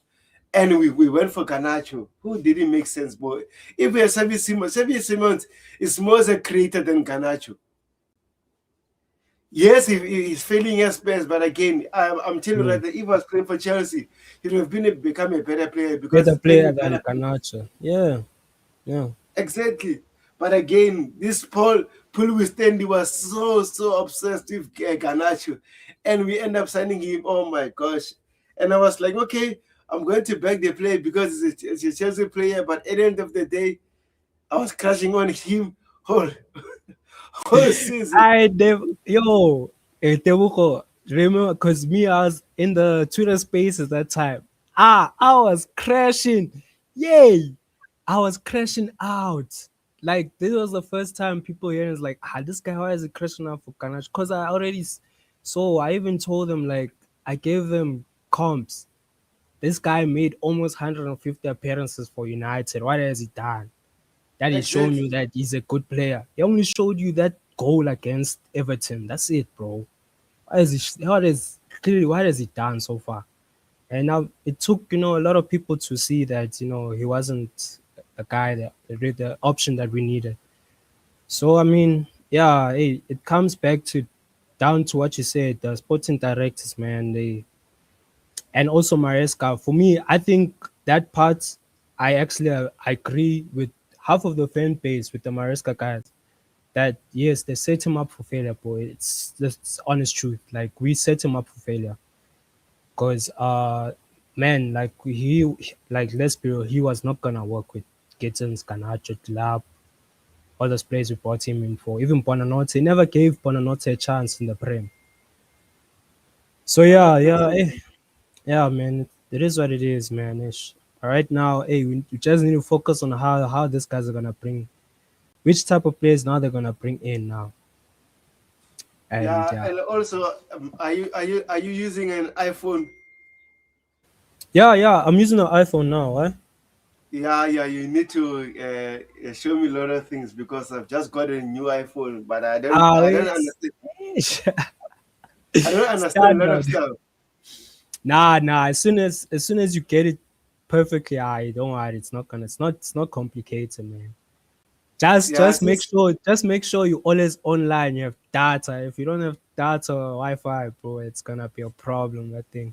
yeah, I actually have data. I have data and I have Wi-Fi at home and also at work, so I'm covered. Rose says, explain more how they felt Maresca, and then she says, I disagree I with you. disagree Uh, with you. Big Yeah, big up Rose, by the way. It's the first yeah, time big seeing up. you on my channel. If you're new, please kindly like and subscribe to the channel. I'm gonna say this right in terms of filling into Maraska. This is my opinion. I'm not gonna say it's Mara's opinion or whoever's opinion. For example, how can you from last season, right? They said getting top four is not the expectations, but Enzo Maresca made it to the top four. He exceeded expectations, right? And also he won the Conference League. Who everyone expected Chelsea to win that? So I don't want to count it. But winning the Club World Cup ahead of PSG, Bayern, Real Madrid, those top players, Man City, I think that was a big achievement. And we got a lot of money for that, over 200 million, winning the Club World Cup.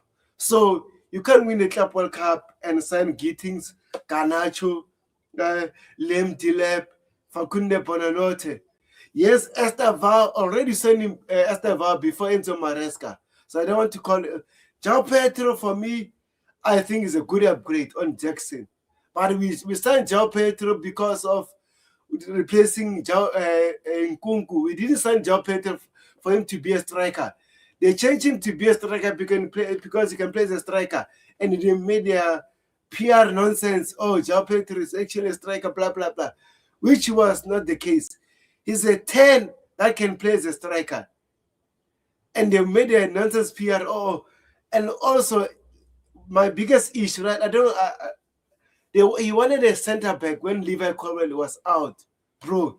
He even said it after the Bayer Leverkusen match. We want a striker, and we want a center back. What did they do? They didn't sign a new center back. Look at the goals that we conceded last season. Tilson is the the criminal. Tilson, Badishile, Wesley Fofana, Trevor Chalaba, all of our center backs were making mistakes left and right. They cost up games.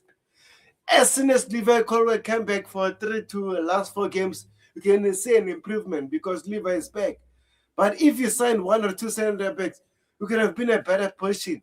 And how can you win the Conference League and sign Fakunde Bonanote? What is that, man? And Lem Dilep, come on, let's be honest. We're setting for a failure. So, bro, what are your thoughts? Yeah, me, I agree with you. Like, don't worry, Rose, as well. Me, I'm one of those people that I didn't like Maresca, guys. Never. But we're setting up for failure, guys. We did setting up for failure. Come on. Like, it's the same thing, guys. Like, I don't think people are actually getting the bigger picture of what these guys are doing upstairs. The same thing that happened with Maresca, the same thing that happened with Pochettino, right? Pochettino had issues about his type of players that were going to sell. Exactly. E.g., Gallagher, right? He had those type of issues. He didn't want the sporting director to sell one of his best players, right? I'm sure Mm. Pochettino had a list of some of the players he wanted. The club said no. So we have to look. I totally agree that Maresca, yes, he did his things, bro. I also did. Personally, I didn't like. That's why I call him his name. Personally, I didn't like it. Personally.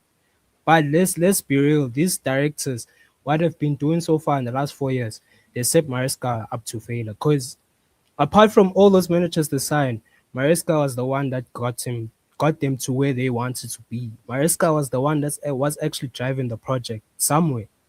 Because we were nowhere, guys. When we hired Potts and Poch, we were nowhere Champions League level, bro. We're Mm. nowhere Europa level. Maresca came in, he took us there. So what they had, that sporting directors, what they had to do is to now improve the squad. Instead of now they were too incompetent to say, oh, just because we won the Club World Cup Conference League, let's just keep these players the same. Don't upgrade, don't come and sign upgrades for this guy. He's gonna work with whatever. And look what happened. Look what happened. This is what you get from managers. Sometimes, guys, in football, managers are not only the problem. Me, that's why I see it. Managers, if you go upstairs and see how the club has been run, you would understand why Maresca wasn't the problem. Was it the cause of us sabotaging the season? Yes, he was part of it, but he's not the Mm. he's not the cause. He's not the major It's not the cause. main problem. He's not. He's not the main problem. The guys that are the problems, the sporting directors, the owners, that they Yeah. didn't give us players for this guy. If by chance they gave him the type of players he wanted, Maresca was not gonna leave, bro. He was probably gonna leave maybe end the end of the season, go to City. But putting us in a good spot. That's why I see it. I don't know. I don't know. I don't know. Exactly, Mara. Remember when the likes of Fabrizio Romano, Di Marzio, and David Austin, when they were saying Enzo Maresca has been linked to Manchester City before Enzo Maresca quitting on the 1st of January this year, right? We had some certain reports that Enzo Maresca, actually, after winning the Club World Cup, he was looking for a pay upgrade, right? A new contract that can give him assurance that he got more says in terms of who's coming in, who's going out, and also in a bigger salary, which clearly he deserved that because he exceeded expectations. Top four, we won the Club World Cup. The sporting directors and the club directors got bonuses, bro. Bonuses, right? Enzo Maresca got peanuts. And then at the end of the day, we all blame Enzo Maresca. I'm not saying Enzo Maresca is a saint. No, no, no. Enzo Maresca got his issues. Sometimes I didn't like that, but at the end of the day, the main problem was the sporting director, the owners. Look, they gave Poch 2 years contract, right? First, first season, Poch from the beginning was rubbish. At the end, he was doing very good. Why didn't they give him another season to continue what he was building? But they didn't want to do that, right? They gave Graham Potter a 6 years contract, and then he was sacked for after 6 months. Who to blame? Us as Chelsea fans and the owners. They're the owners. They didn't protect the guy they signed for 6 years, right? At the end of the day, as much as want to be scapegoating the coaches, I think Bluco is the issue. So Desmond True, says, go ahead, true. bro. No, no, no. Go ahead, go ahead. Yeah, Desmond says, CFC, my problem is that they sell Santos to opponent, yet we have got players to be sold like Barishile, Ganacho, Fofana, Gusto, etc. 100%, bro.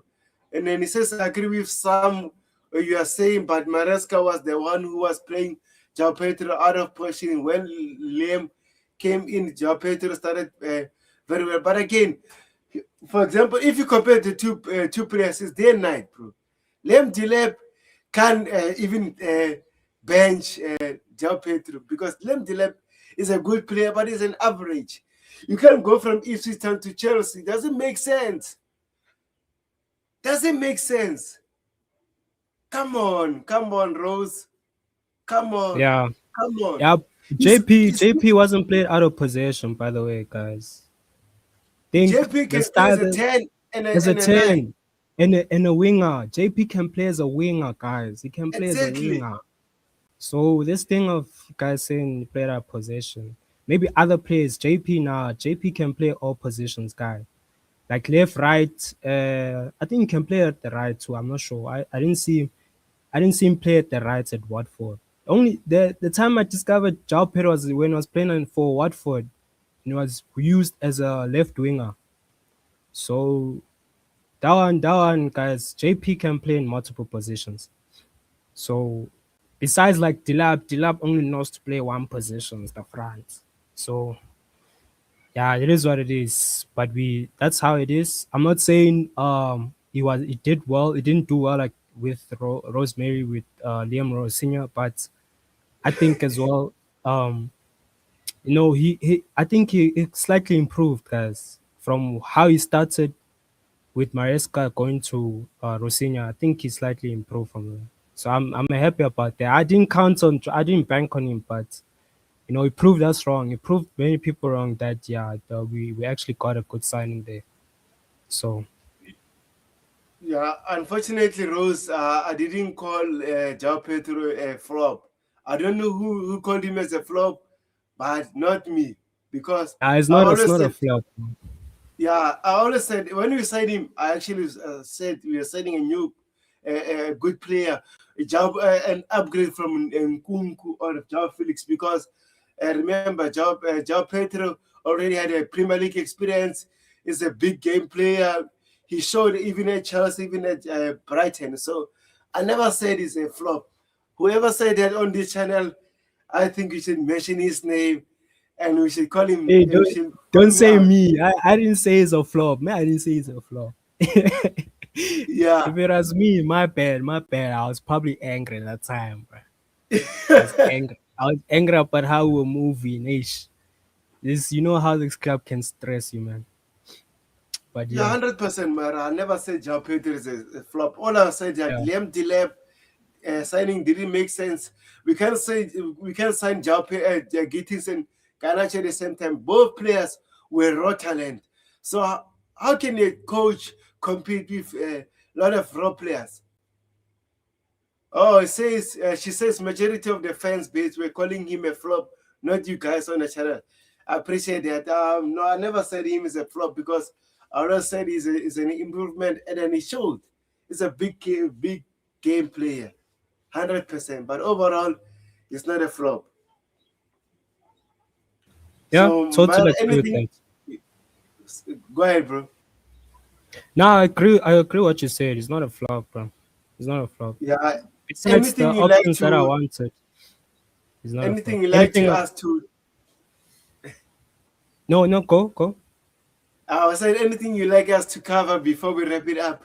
We can have maybe 4 minutes and we can cover them and then we call it a day, bro. We can cover Enzo's situation. What's going on, bro? Here, Alonso wants him to stay, bro. Okay, let me No. just do that. Let me just say this on into quotes on. For me personally, I want him to stay, but again, uh, uh, I don't know. So let's just do this, all right? On into um They ask him about Enzo here. Okay, yeah.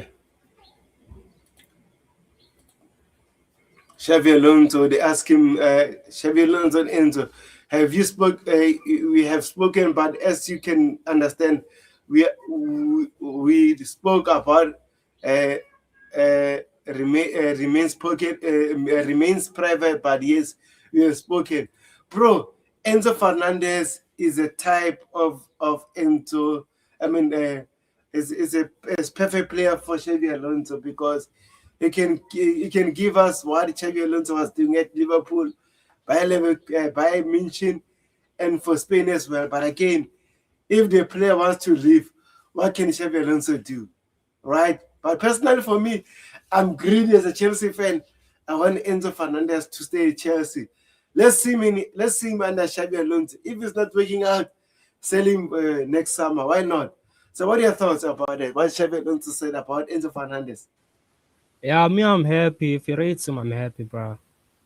Cause after that bomber that Enzo dropped, now the whole fan base is talking, is creating some other agenda for this guy, bro. Like it's the agendas are crazy now, bro, about Enzo Fernandez.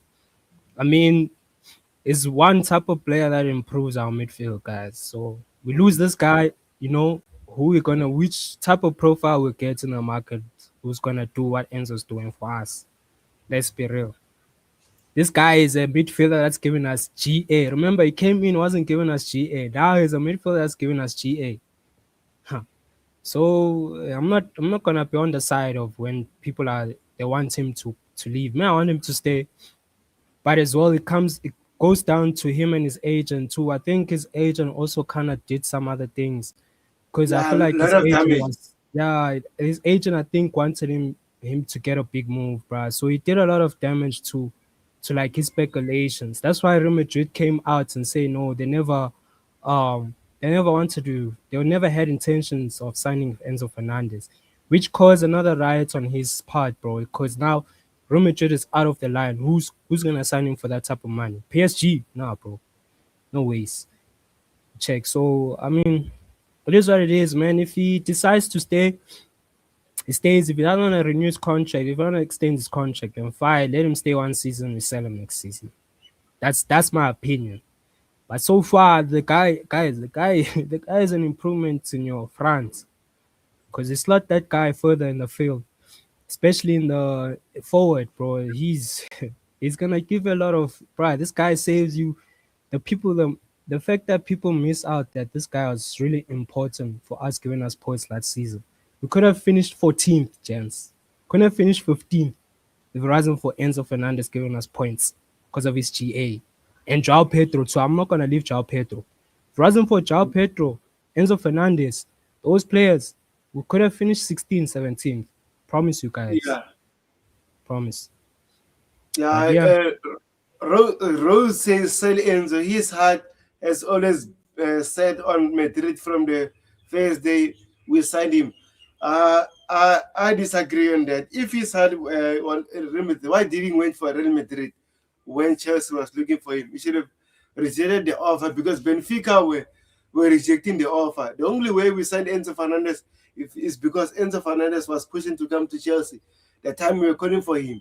So if he was waiting for Real Madrid, he should have waited in that January transfer window until the summer and see his other options.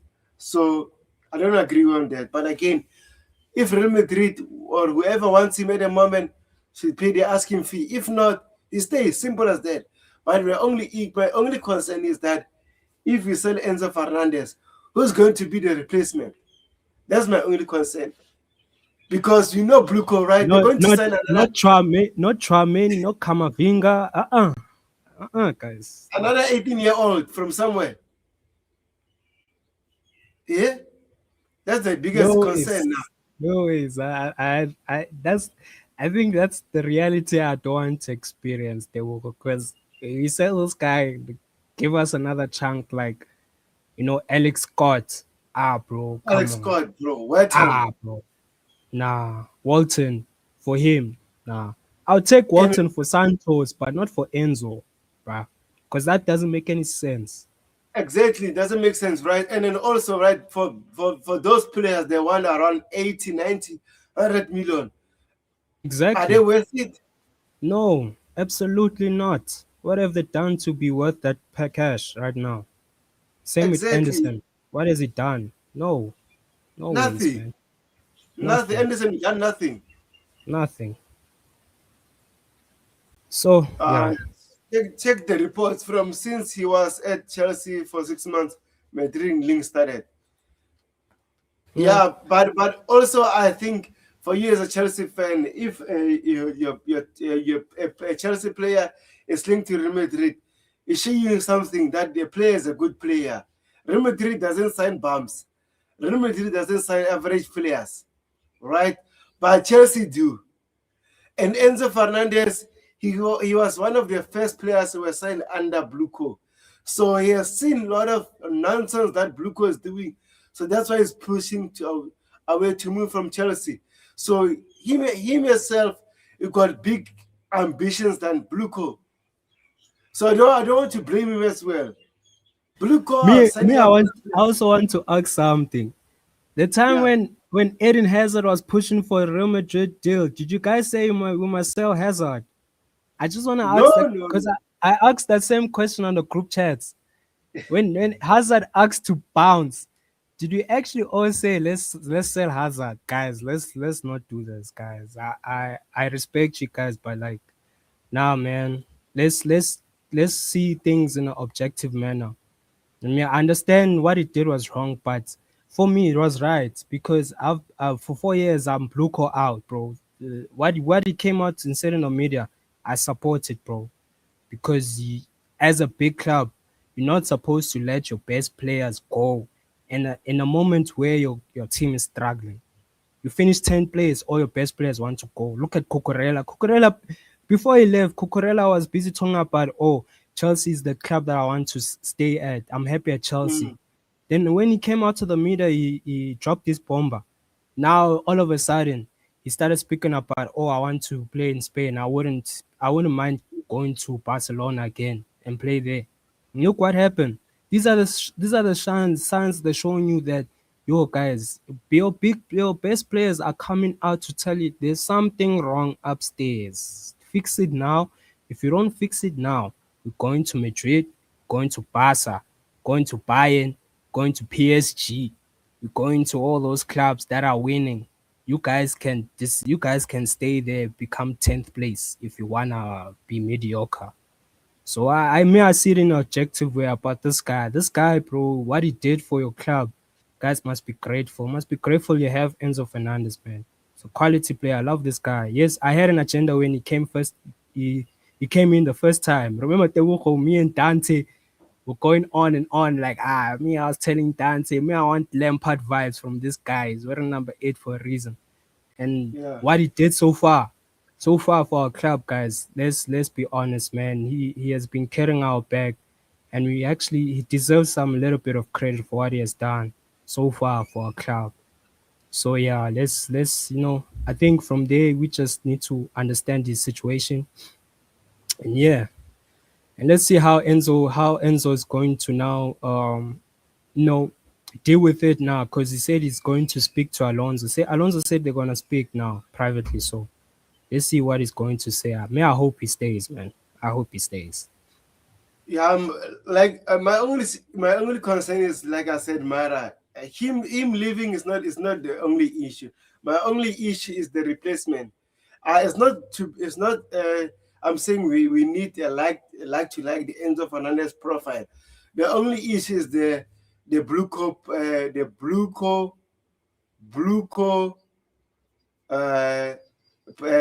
project. They're going to sign a proven player to replace Enzo, to pair him with Caicedo, right? Or maybe you can push Lavia, it's fine, but Lavia is not reliable as well. He's an injury-prone player. We have all seen that. That's the issue. The replacement of Enzo Fernandez might be an average player that we need 2 to 3 years to develop. That's the issue. If we had a better project, I would say, okay, sell Enzo Fernández, get me a better player. I'm okay with that. Get me Bruno Guimaraes. I'm good with that. But Bluco are not going to do that. That's the issue I'm having. Big up Jay. Let me just read this comment. I'll come back to you. It says Hazard extended his contract so that Chelsea can get profit, but doesn't justify that he wanted to go to Real Madrid. Right? That's the He issue. he, he pushed, guys. We offered we offered Hazard 300 and something K, guys. I think it was on 200 something, guys, that time. Yeah. We offered an extension, guys. And he said, nah, you saw Real Madrid better. Like, it's the same thing, guys. It's the same thing. And then But we chose not to put it in that objective manner because Hazard has given us more than what Enzo has. You check. And I understand, I agree with that. But at the end of the day, man, like Hazard's situation is quite completely different. It's a similar situation, completely different. He also wanted to why he wanted to push. He wanted to push. He's been wanting the push for Real Madrid ever since he was winning Prem with us. So it is what it is. And then Rose says, let's stop this about Cocorella. Since last year, they said the plan was always for him and his family to return uh, because of his child, right? I understand all that. But again, what about him prioritizing Chelsea first? Now you're seeing, you're picking and choosing, right? That's the issue. And big up to Nkosi, Wola Majita, Wola Faith. Big up Jay. How are you, bro? Big up, guys. Big up, Tawero. Big up, Maya. I'm good. Big up, Jay, bro. You good, G? Yeah, I'm doing good. Yeah. Ah, that's good. That's good, man. It seems like you're lucky because we are so close on calling a day. But again, uh, Yeah. if you're listening to us, what are your thoughts about the Enzo Fernandez situation? Especially Rose says we need to sell Enzo Fernandez because his mind already was set to go to Real Madrid. So, what are your thoughts about that? Yeah. Look, I checked the stream and I was perfectly aware that this is going to end anytime soon. I came here expecting it to end after one or, just two topics. So fully expect you guys to end it. It must be quite a long stream. Um, yeah, the Enzo debate. I don't know. It does not make sense to me how this debate around and the Fernandes caught this much fire. Uh, I do not think that this debate even deserves the attention that suddenly we are giving him. Um, I think the fans are absolutely in their rights to, have a sense of dislikability towards Enzo Fernandez after what he has done publicly via his agent and his own actions for the past 1 or 2 months. Even before that, we were seeing seeing and hearing a few things here and there that he might be looking to leave and all, even before the season ended. So it has been going on for a while now, and then obviously we have been seeing it publicly, on all platforms. Um, and it's fine. I mean, uh, I don't think that the fans telling or having a feeling of we have to sell him actually makes an asset like Enzo Fernandez sell on itself. He's not going to get sold just because the fans want him to get sold. Because prior to let's go just back 1 month prior, I mean a big percentage of the Chelsea fan base, including me, was quite in favor, you know. Uh, of his time here and what he has given to the club, which isn't that much, by the way. But yeah, whatever he's done, especially the last season, he has put in a lot of efforts. So people actually knew his contribution. But within the last month, with his limited performances, he was never the spectacular guy in midfield. He always had his limitations, but it was his efforts, his desire that we saw on the pitch when others were failing, even when time was bad. He always you could feel and see it on his body language on the pitch, that he is giving a bit extra and he cares a bit extra. It was always visible on him. So the fans always like that, including me. But if you are going to do BS like that in the transfer window to the level, which by the way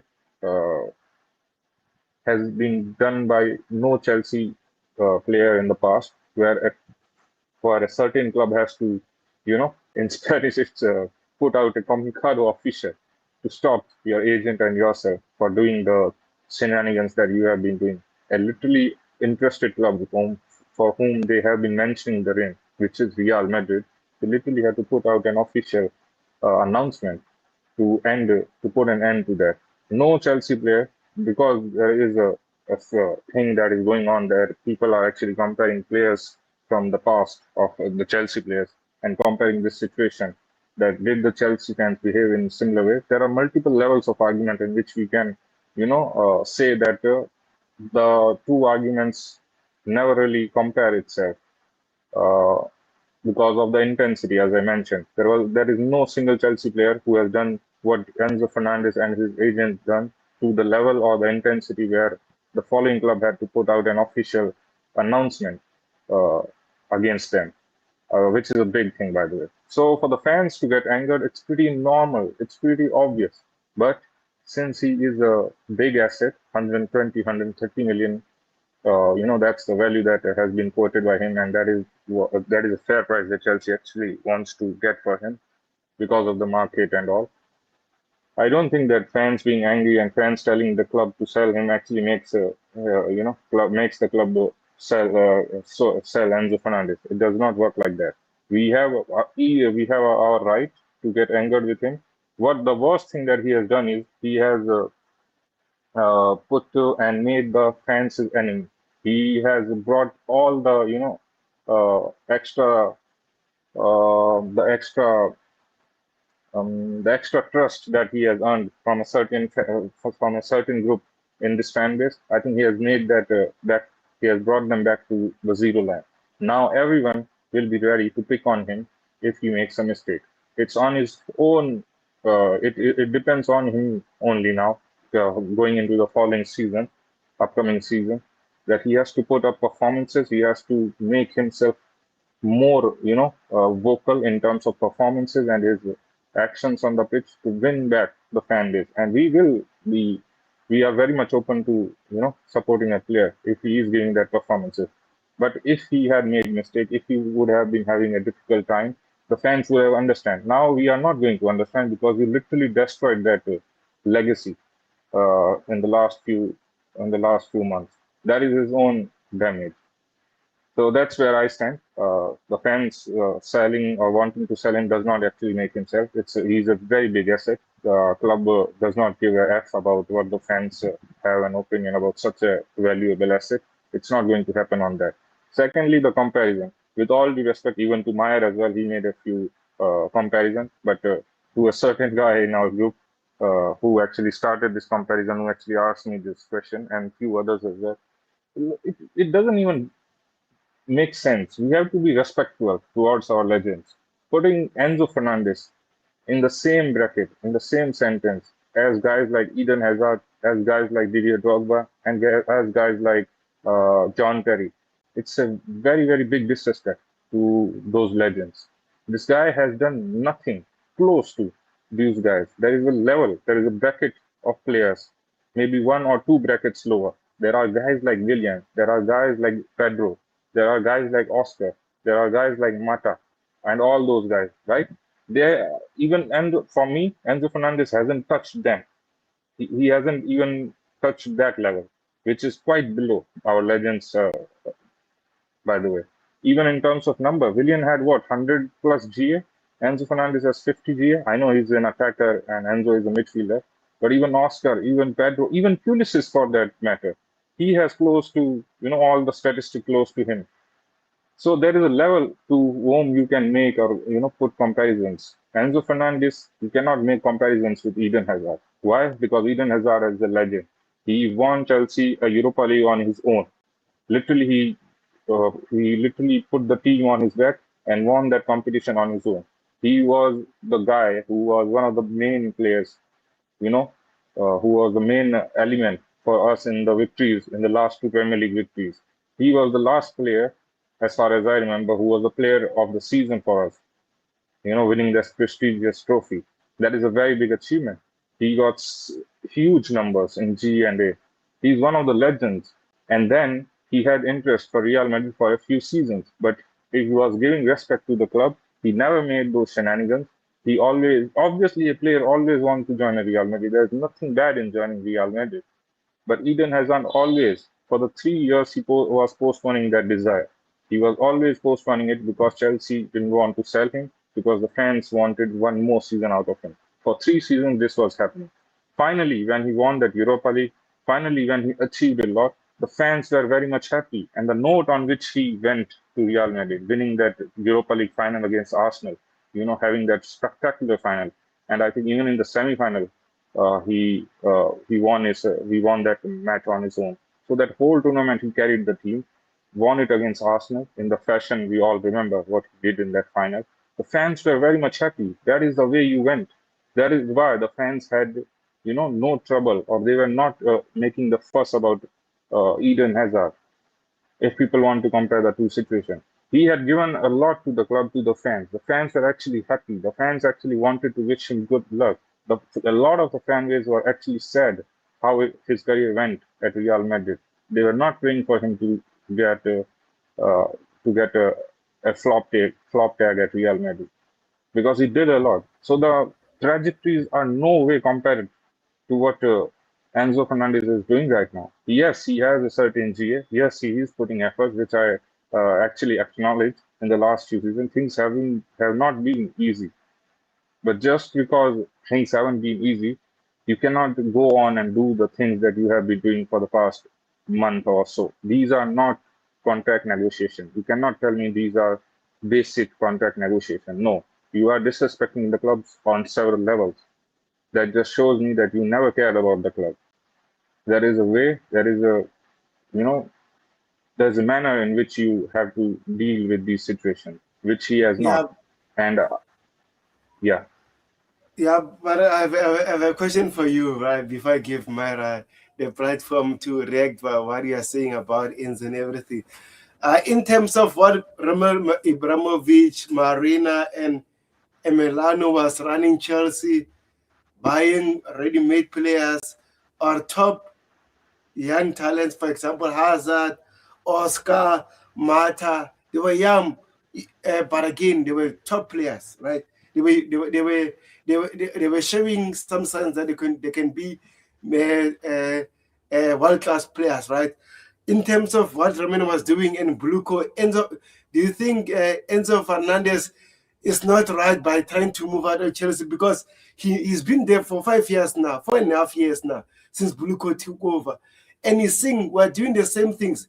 We are becoming even worse. So clearly he can win the Champions League, he can win the Premier League, because the way Bluco are treating Chelsea fans, the way we are running things out at the moment, there's no way it's going to achieve them. So is that fair to Enzo Fernandez? Maybe the time he was signing the contract, they were telling we're going to buy top players around you, Caicedo, Kopama, Mhm. João Pedro. But again, we still need some players to push us further to challenge for the Premier League and stuff.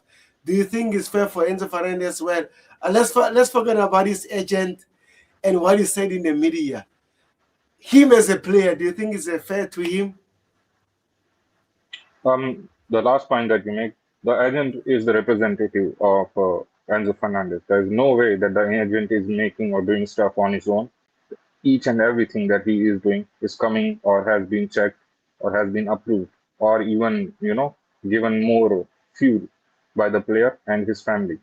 The agent is just a representation. Never believe that the agent is doing stuff on his own. Because if the agent goes and do stuff on his own to these level, the very next day there will be news of separation of the agent and the player. But we haven't been hearing anything like that. So let's put that aside. Secondly, it's a very good question. It's a very, very good question. We have to distinguish and differentiate the two things. Enzo Fernandez and other Chelsea players like Cucurella have their rights, and they are absolutely in their rights to do or have a sense of leaving Chelsea. That is absolutely fine. What I'm only where I only comes in is because I'm not a big fan of this ownership. I have been very much vocal about it. I have been very much critical about the sporting directors. The things it just people like to shift goalposts. A lot of the Enzo Fernandez fan they suddenly turned against him, or suddenly he's a villain for them who were die-hard Enzo Fernandez fan just because he now wants to leave because they want to protect certain individuals, that is the sporting directors and the ownership. Because now Enzo Fernandez is not representing those owners or he is going against those owners. So the fan base who hailed Enzo Fernandez suddenly hates him.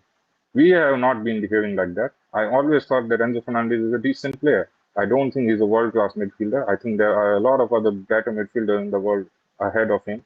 But I think he was doing a decent job in a team which has been anything but stable. So for players like him and Cucurella to want to leave Chelsea, it's absolutely fine. And for me, it just speaks that your project is failing when such key players actually want to get out of it. That is a sign for the ownership, for the fans to see. Because prior to this transfer window, there was always this quote that was given by a certain section of the fan base.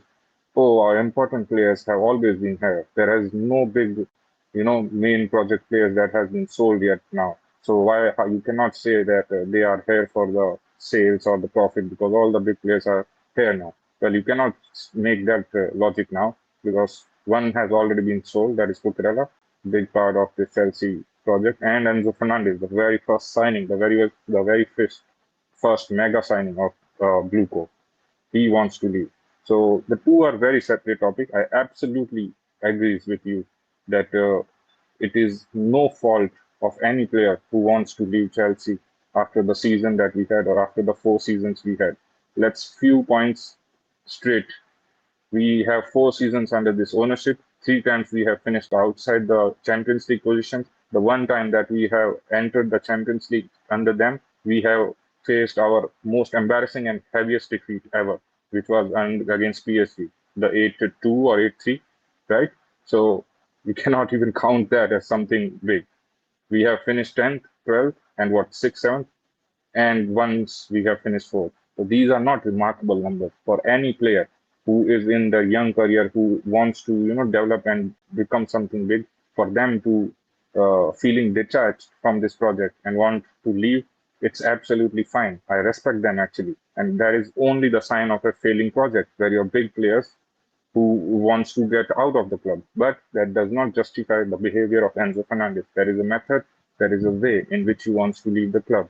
When fans start to make comparisons with our legends, that is where I come in. You cannot really, bring our legends like Lampard, Terry, Eden Hazard, and Didier Drogba and compare the situation to Enzo Fernandez. That is just taking the whole situation to a way different level, which it does not deserve to go. But that does not mean that selling Enzo Fernandez or Enzo Fernandez wanting out is a bad thing. For me, that is an important thing. If this doesn't had happened, if Cucurella and Enzo Fernandez thing hadn't happened this season, I don't think we would have seen the changes. If you consider those changes would have happened at all. The change or the shift in transfer policies a bit, and the change in managerial shift, which is the bringing of Alonso. I don't think any of these things would have been possible if Cucurella and Enzo hadn't made those noises when the season was going on. But the behavior in the last month, that is not justified. That is just that is taking things a bit too far. And you want an official confirmation, I will always repeat that. There are no instances of a Chelsea player where a following club has to come out and put out a public comunicado. That is embarrassing. That just shows you the official, uh, confirmation that you are taking things too far away. So yeah, that's where I stand. Just we need to separate the two things. Mera, what are your thoughts about? Can I counter that? Okay, go ahead, bro. Me, guys, like I said, I see things objectively, right? Of course, I agree with you what you said about Hazard, Drogba, and them. They are club legends. We have to respect them, have to put them in the pillar. I totally agree with that, right? I just compare to what the similar situation. that's happening with players moving to big clubs. It happens, guys. These things happen, right? It's gonna happen to Estival as well. I won't be surprised Estival comes and say, "Yo, my other club is Barcelona," because South Americans always do that, right? They always look for a big move. It's always been their dream to play for Madrid, Barcelona. Do I agree of how Enzo is sorting the situation out? Do I agree that the way he's doing it is not good? Yes, totally. Why? Because first of all, speaking to the agent and doing all those pompas, you're not supposed to be doing that. But guys, me, I'm not gonna downplay what Hazard did. Yes, of course, he won us a lot of things, bro. But I'm not gonna downplay that. Absolutely not, because bro, we offered him the same thing, right? The contract, and he turned us down. Of course, he won us a lot of things. He won us, even you said it. We singly won. Singly won us the Europa League by his own chest, by himself, basically, right? Even though he had some help with Giroud.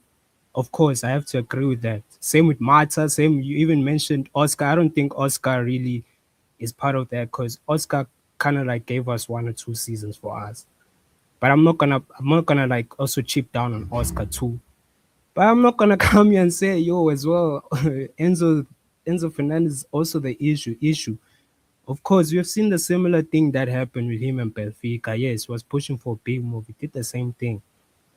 But what our club is, what it is right now, bro. I can't even tell you to say, yo, Enzo's wrong about doing it because of where how our club is moving, right? That's just how it is, bro. That's why I'm looking at it objectively. I'm not gonna come down and play down on other people's success because of Enzo. Now, of course, I also agree he's not a world class player. He's not also one of those type of guys who need to put him in that stature. Nah, but me, as I'm telling you right now, for me, for the fact that what we are doing to this guy is not good, bro. Especially what the agent is doing to this guy, it's not good. It's the agent. Of course, yes, he's coming to the agent, but the agent is forcing him for a big move, bro. Instead of the agent speaking out and down, I believe so that what Enzo Fernandez is doing, bro, on media has to go down to his agent. They probably had a big check involved around his contract, bro. That somewhere, some about, bro. In a few years' time, you're supposed to make a big move, and this what's happening. Same, it's not the same thing with Cucurella. Is also a different story because Cucurella, remember, guys, Cucurella also was telling us that, bro, he's happy at Chelsea. Then weeks later, 1 week later, two, now he changed his tune, right? And it's the same thing that I'm saying, bro. Whenever you see your best teams, your best players doing this in your football club, it shows you, it's not telling you that, no, this player is a problem as well. It's your club. Your club's a problem too. You don't have to, bro. If Drogba and Hazard did the same thing at Chelsea, we're all going to say as well, like, Chelsea is also the bigger problem. Why is Drogba saying all this madness in the media? Right? We once had the same situation with one of our legends, one of the big players we had back then. They had the same thing, and we sorted it out perfectly. They stayed. So now, bruh, I'm coming to a picture where Enzo now is going to his agent or whatever they're talking about with his agent, trying to push him for a big move, right? Then now Real Madrid comes out to say no, they never had intentions of signing this guy. They never had a say. They were not even speaking. They were not even speaking terms, bro. All the speculation that dropped, all those guys on Twitter, guys that were dropping, the journalists, Bo, Fabrizio, Ben Jacobs, all those guys, it was all a lie. All that stuff was all a lie. Saying that, oh, Enzo was saying this, he wants Madrid, he was saying Madrid and them never had anything. Of course, he wanted, but they never had intentions, they never spoke, they never had private conversations. And now the problem is that now the PR is going to paint Enzo Fernandez as the bigger problem of what he's doing in on the media. Me for the fact, And I support Enzo and Cucurella what they're doing on the media. I truly do because of am I how the right? club is moving, bro. It's insane. It's mediocre. You can't go 4 years season straight. Expect Enzo Fernandez to give you a Prem, give you Champions League, give you all that by himself when he knows his team is lacking at the back. yeah, your backline is totally rubbish, bro. And also your midfield now, he has to rely on now trying to play with other players that are younger than him. Look at Barco now. Look at Asugo Gao. Look at Lavia. You see, if Enzo had a better team around him, I'm pretty much sure none of all of this thing will never happen, bro. Will never Maya, happen. Same with Maya, Cucurella. let me ask you one thing. Uh, why is it a problem if a Chelsea fan says F Bluco, F the sporting director, and F Enzo Fernandez? Why can't he say all these three things together? Why can't I say F Enzo Fernandez? Because I know Enzo Fernandez is not yes, he's the problem, but he's not the actual matter of the It's problem, not the bro. main He's issue. not. He's not the main issue. That's what you guys are not getting. He's not the main issue. The But main we are not issue Jay making, is knows this. but we are not even making him the no, main no, issue. no. You guys know. You guys are making it seem that that's why I said the PR is going to paint him as the bad guy, Hitler, And as Blue this Co- guy, and and Blue Bluco will Co are paint good at him that. as use exactly. They're going to Look at paint him this. as that. Let me I mean, and let me make an yeah, example, right? I remember we Enzo Maresca said he wanted a new center back, right? On an interview, right after the Bayer Leverkusen match, right? 2 days after that, they made him to say that he's going to find solution internally, but they know clearly Enzo Maresca want a new center back, right? And also they used Josh Achimpong's name that Josh Achimpong is the next big thing. There's no way we're going to sign a new center back because he will be an hit, blah blah blah. But he didn't even play that season under Enzo Maresca, right? Even under Liam Rossini, there's something in January. Boom, Chelsea are going to sign a new center back. They say, oh no, what about Joshua Chimpong? They even bring Mamadou Asa from Strasbourg to be a bench player at Chelsea. This is how the nonsense Bluco is doing. That's the other issue I Mm, with totally understand. Bluco. They're good with I PR. understand. the I understand. Jay. I want to Yeah, sorry, just to let me just come in. I just want to say this, right? I'm not saying what Enzo is doing on media, guys, is absolutely right. For me personally, if I was a professional, I wouldn't be doing that. Right? You gave me a platform to play in one of the big clubs, right? And so far, as if I'm putting myself on Enzo's shoes, I have done a bit more than any other players under Blue Co. I have the right to go and say that. Why? Your club has been mediocre for 4 years. Four. Because they told them, I'm pretty much sure that they spoke to them, the players, that they were going to get an improvement, a manager improvement after Maresca left and they got Rosinha. After Rosinha, they did the same thing, telling the players that, yo, this is why those guys came out, that they say, enough is enough. If I see another manager that's inexperienced, who's just coming in, just doing his experimentations, I'm out. And this is what I say, I'm backing that. Why? Because the way we've been run. If Enzo did that under Roman Abramovich, I will be pissed. I'll be so pissed because I'll tell you, bro, you haven't done nothing for me, bro. Bo Hazard, Drogba, and them did a lot, but you telling me you want to do all these things? Nah. This reality right now, I think we need to open our eyes right now. We're no longer in the Roman era, guys. That time is gone. Now we need to put ourselves in a reality where now we're under incompetent people that are just running the club to the ground. Where we have like best players coming out to say that on the media is unacceptable, bro. For one of your best players to come and say, yo, this is happening, this and that, bro. You have to look at it in a bigger picture to say what is going on. It's not the dressing room, it's not Enzo. If I say Enzo's the problem, then who else is the problem? Do you check? Yeah. I Uh, actually, understand your uh, concern. Yeah, go on, Tabitha. I just want to let Rose know that I agree with her comment. Enzo is not the problem. The way is the problem. I agree with that. That's the I'm saying that he actually hired a amateur or a primary school level agent, because the best agent doesn't talk a lot in the media. They just keep quiet and do their thing behind the scenes. So overall, I think the issue is his agent, the way he's coaching him to force his way out of Chelsea.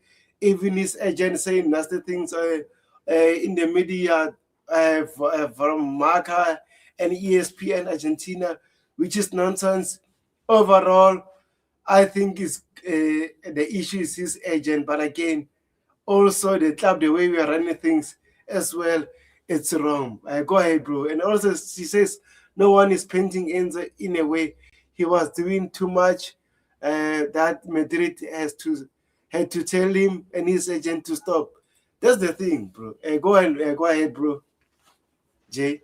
Um, I actually absolutely understand your concerns, what you and Meyer actually explained.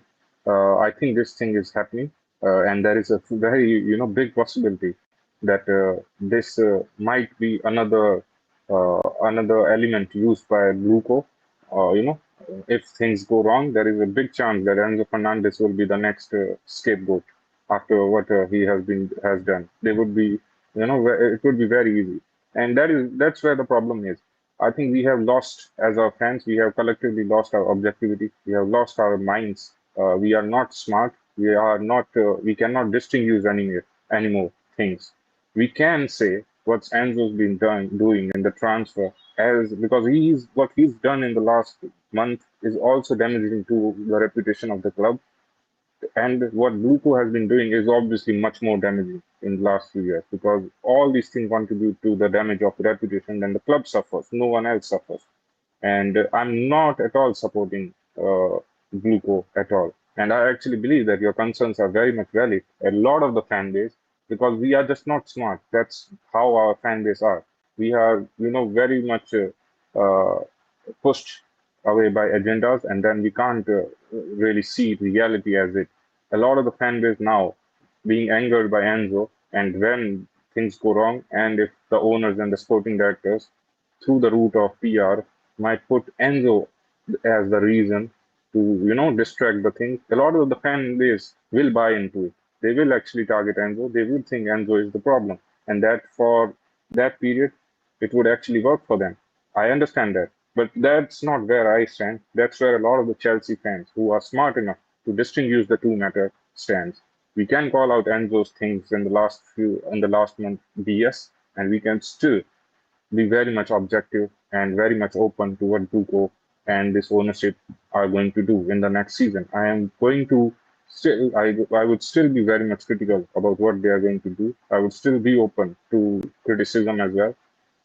And the Enzo thing is not and in no way going to distract me or going to, put any PR by the owners if things go wrong, going to distract me. And that is where, as collectively, we as fans needs to be smart enough. Just because uh, Blueco and the PR works in a certain manner, we are scared that they might end up doing this and use Enzo. That does not mean that now we have to lose our critical ability completely. Any player can do anything, and we just cannot talk about them. Why? Because Luko could end up using this as a PI. That cannot be the reason for us to actually, stop and close our eyes to every single matter. And any player can do anything. No, be objective. We can call out what players are doing as wrong and right, but at the same time, we can also be critical about what the club is doing. I think both things can be done together. It's not a rocket science. It's not that big of an issue. We can be objective in that manner. But I understand your concern totally, because a lot of the fans will buy into the BSPR if things go wrong. They will do that because that's the unfortunate profile of our fan base. We do stuff like that. We would actually, target the player first, and the owners would be saved again. I understand your concerns absolutely. Yeah, Mm. 100%. Can I add in one thing? Sorry, Tebogo, sorry. Yeah, Jay, remember Gallagher's situation, bro. Remember how he left the club, G?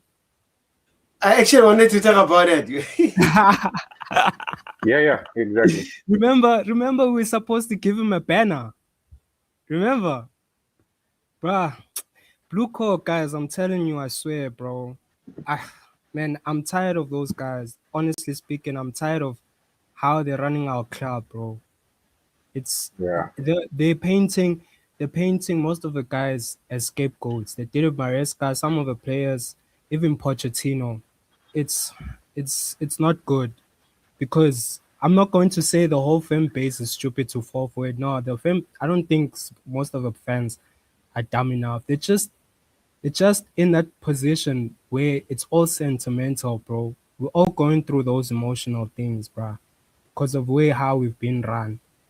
And me, I'm going to just say this to say that, like, most of the fan base will come to realize when he's gone, even when Enzo's gone, they come to realize that, nah, bro, even though he was, yes, of course, 60, 70% of what he said on the media, absolutely wrong, yes, with the agent. But they will figure it out that nah, when he starts winning in other clubs, they'll figure out nah, this guy wasn't the problem, bro. He wasn't.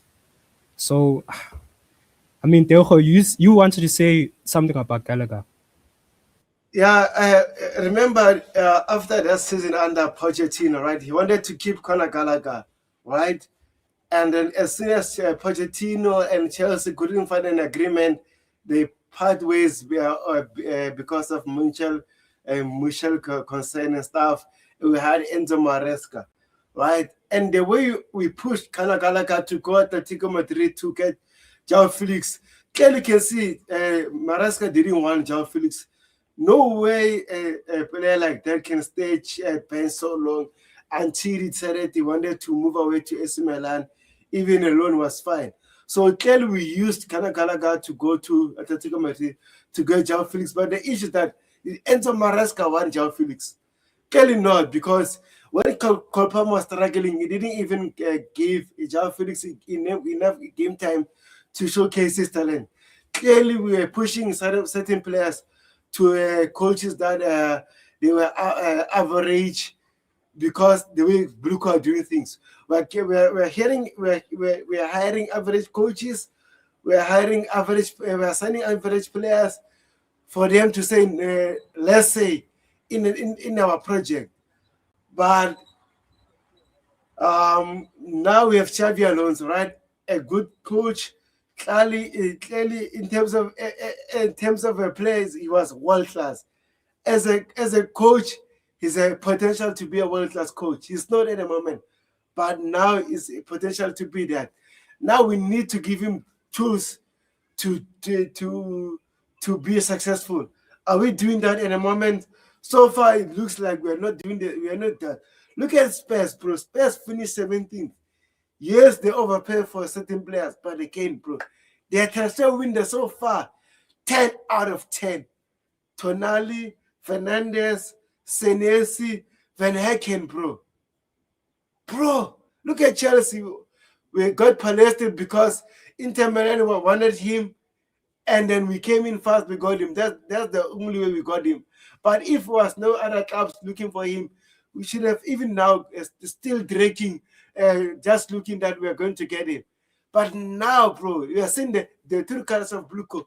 We can't even get Pep Chavarria over the line. Shaka, I don't want to talk about Shaka now because Sunderland want to keep their best player. They made it clear they want to keep them. But Bluco now, what are they doing to back Xabi Alonso? We are linked to Crystal Palace center back. It seems like this deal is going to drag until the end of the transfer window. Bluco, bro, what are they doing to back Xabi Alonso? I'm concerned, bro. I'm concerned. That's my Well, biggest issue. the only good thing about Alonso is that he's not the person who would take shit. He would be vocal. The moment he would feel that things are getting wrong and he has been suppressed in any way, shape, or form, he would come out. And that was one of the biggest reasons I was very happy. Not because he's a great caliber of manager, but he is the type of guy who would be transparent. He is not going to be a dummy to these guys who has done nothing in football, who knows nothing about football.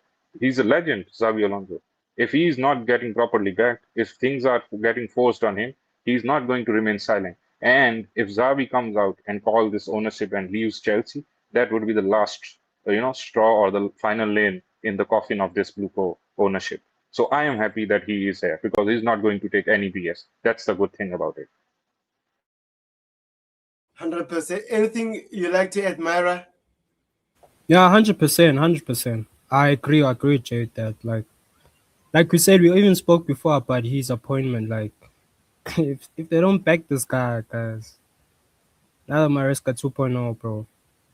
I won't be surprised. Comes mid season, bro. He starts saying, no, I don't want Baco. I don't want guys. You It's know a whole about cycle, the man. Barco, yeah. Yep. Andre Santos out, Baku will be the replacement. That was going to be a disaster. You They see, need to replace him. It cannot be Baku. He's going to be swallowed by Premier League midfielders. and I think that's like the whole agenda Bluco has been pushing. Because remember, Jay, now they're signing. Remember, they just signed that midfielder. Tabuko just told me today. They signed this young midfielder now, 17, 18. Before they signed another young defender that he played for Celtic, right? I think it was hard to Celtic. His name is Alfie Osborne. So the way they're doing it, guys, the PR guys, they will push the PR to the point they'll blindside you to what they're doing in reality. These guys are very smart at the way they bombast the fans. They're very smart in how they're controlling the fan base. Very smart, especially with the counts like Pies. I know also Nino. I have a problem with Nino.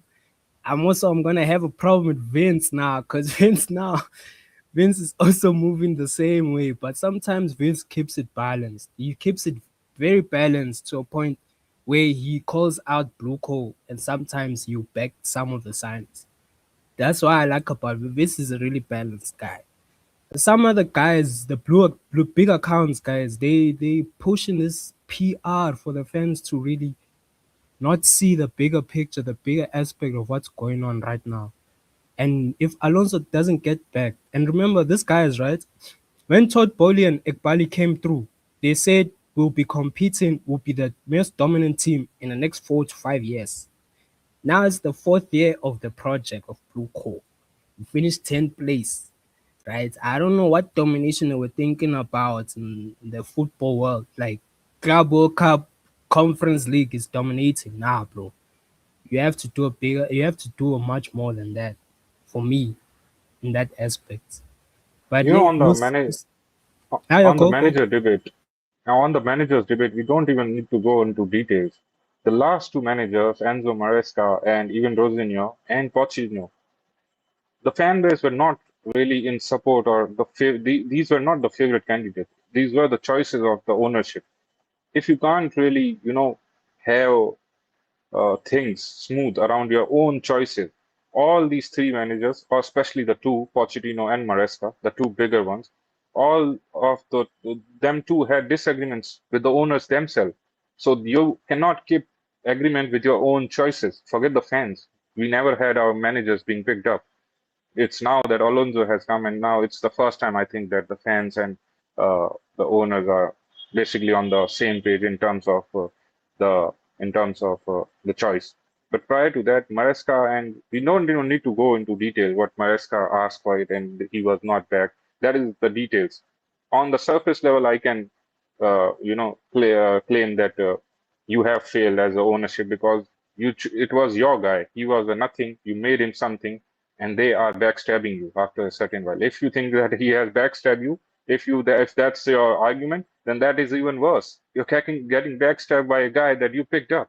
That means it's not sustainable. Another example where it's not sustainable for the project to go on for long term because guys are coming here just for a higher jump. The players, the managers, all are thinking about Chelsea as the springboard where they can have a higher opportunity after 1 or 2 seasons. That is not a good thing. That is a sign of a failure of project, a failed project where managers and players just want to leave after a while. So they need to work on that also. And as we mentioned, that the Alonso signing is going to be very important. I and a lot of the fans are agreeing to stay quiet for a while till the end of the till the end of the window to really judge them, on the right basis, because the window is very much open, and then we will make uh, some judgment. It's not quite fair to actually, jump in mid window and say things, because there has been a bit shift in the way they.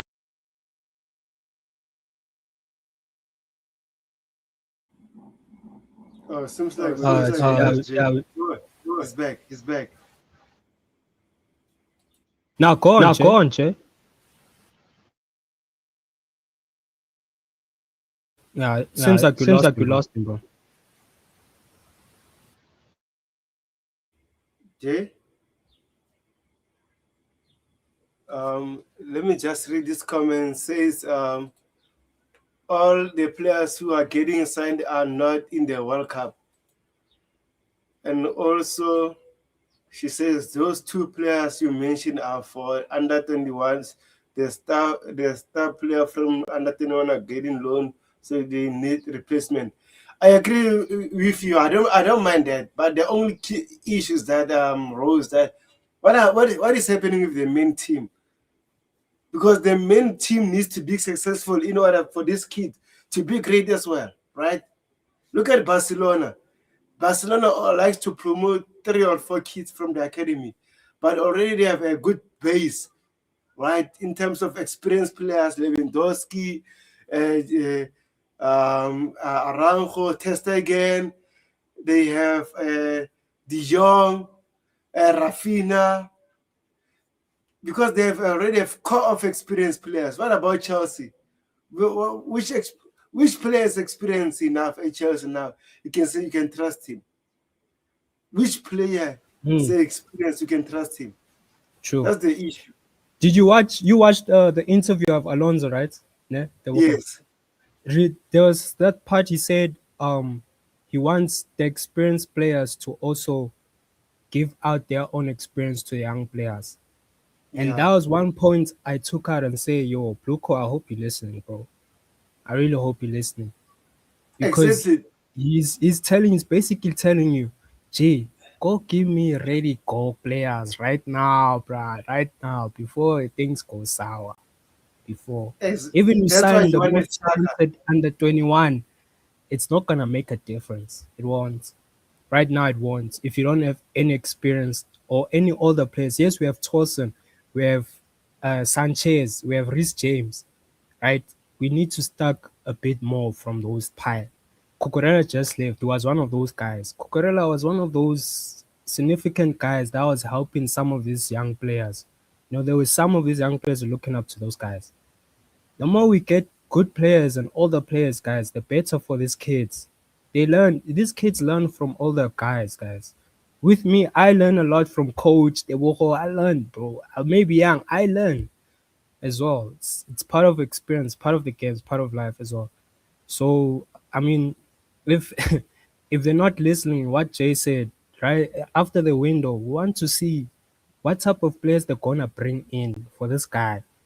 And if it's not, if it's not convincing to us that what Bobby said with the backline, bringing physicality, bringing more other players too, players that have good mentality monsters, bro, we're gonna go back in circles again, ring around the rosy. But yeah, you want to say something, Tobo? Yeah, I just want to say this. Our first preseason game, right, is on the 28th of this month, right? I just want to see from now until the 28th of who are we going to sign, because it's very important as well. Remember, in order for you to be successful, you need to get the players that you want before the season starts, so that they can get used to their new teammates, rhythm, structures, and everything, so that when the leagues begin, they don't have time to adapt. For example, we can't wait until the last minutes of the transfer window to get our main target, and then they will need time to adapt while other teams are getting 3 points. So we need to get those players right now before we move to Asia. We travel to Asia, but with Blue man, I don't trust them. But again, let's see. I'm gonna be just like Jay. Wait until the transfer window. I will stop crashing out on them, even though I like doing that. I'll just wait them. I'll just chill. Yo, yeah, hey, Bluco. Yeah, man. Ish. Yeah, guys. Yeah, reality, man. It's I know we are going in circles, but it's crazy how some fans actually questions the negativity and term us as negative fans, while they are while there are facts about the last 4 seasons which are embarrassing, and they still question that why the fans are crying, why the fans are being negative. We have finished 3 times out of the four under this ownership out of Champions League. We have finished twice outside of top 10 or on the 10th position. The one time that we have played Champions League under this ownership, we have faced the biggest humiliating defeat ever in our Champions League history, the 8-3 to PSG. And you ask me why we are crashing out, why we are being impatient. The one opportunity they had where things were looking to go upward, they were making some improvement, was the time after the Club World Cup victory. Every person on this earth, every single child knew that we had a great opportunity to build on that success. And fans were actually scared that if they do a certain things in the transfer window after the Club World Cup victory, this team is going to challenge. The fans were literally scared, and how we managed to f up that window and made it a 4 out of 10 window and handicapped Enzo Maresca totally, and how the season went. It was pretty obvious what was going to happen when December came, because the legs were tired. There was no proper backing. You're telling me guys like Badiashile and Tosin were going to be the guys who would make me survive the season. Get out of here, man. Get the F out of here.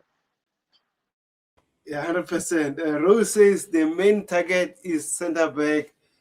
Palace were waiting until they get a replacement for Lukaku before selling. Lukaku himself said no transfer talks until the World Cup. Okay, No, then no, let's see. No, no, no, no. Let's no. just give let's Telemans just give got a, signed to United just now, guys. Telemans is but going to no, United. no. No, Telemans is Belgium are out, so France is still in No, the World but Cup. but it was still part of. I'm sure they had negotiations there, bruh.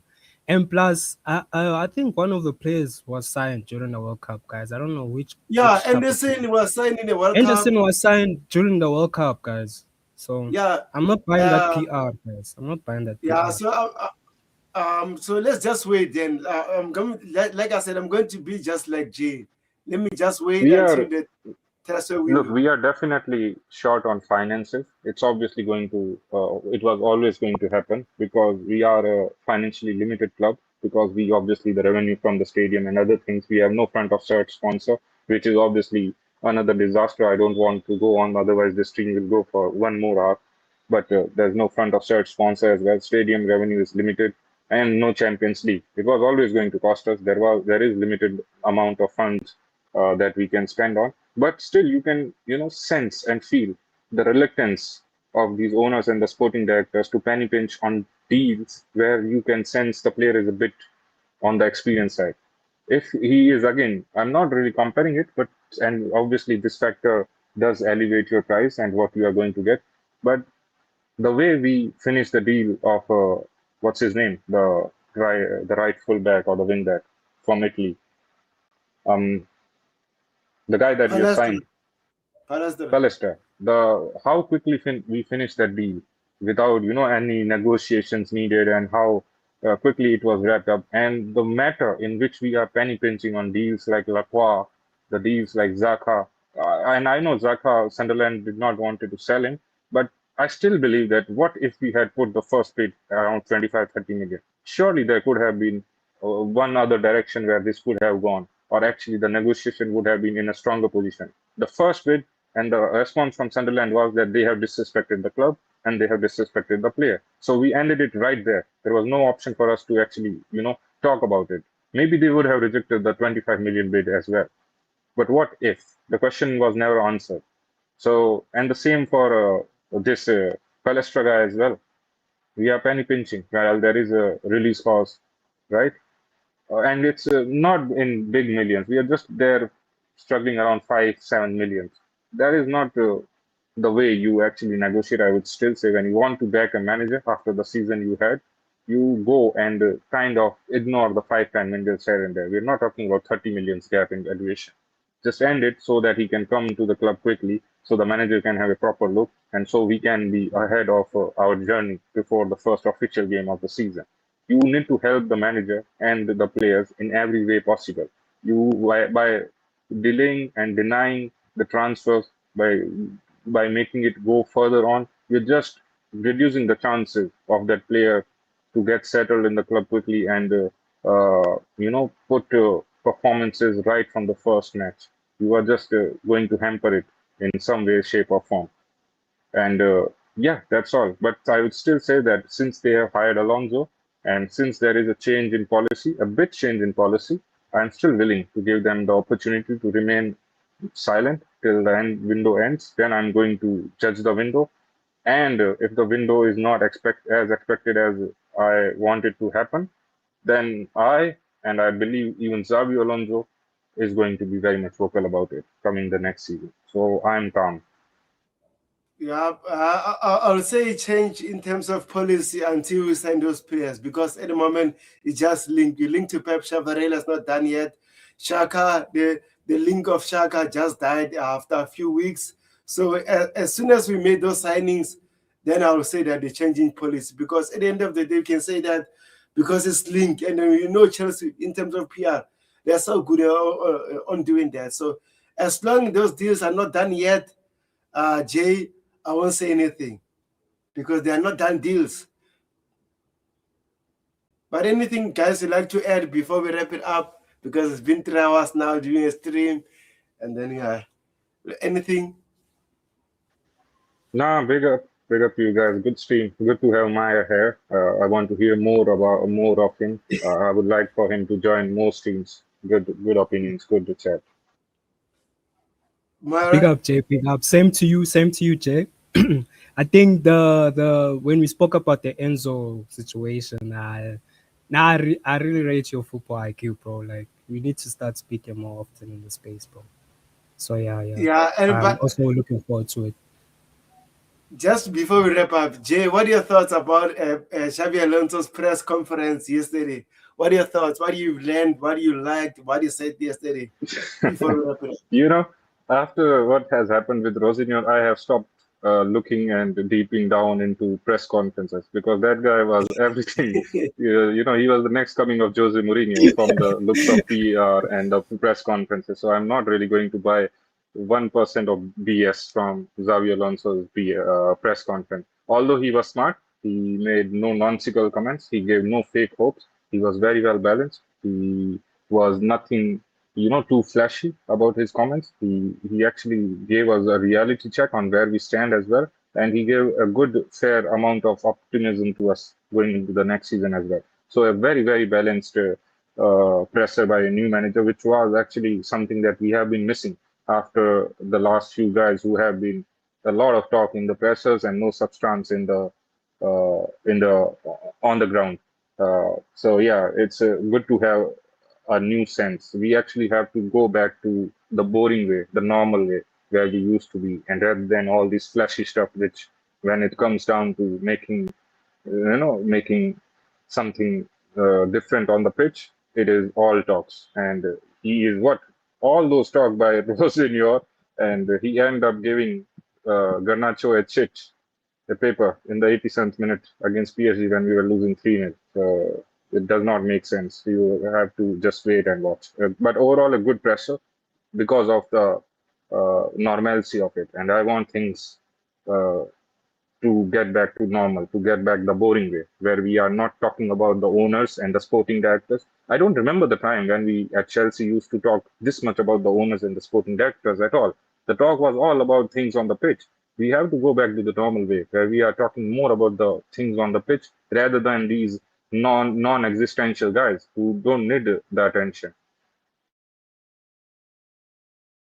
100%. So thank you, Myra, for coming in. Where we had Bobby, Jay, appreciate it.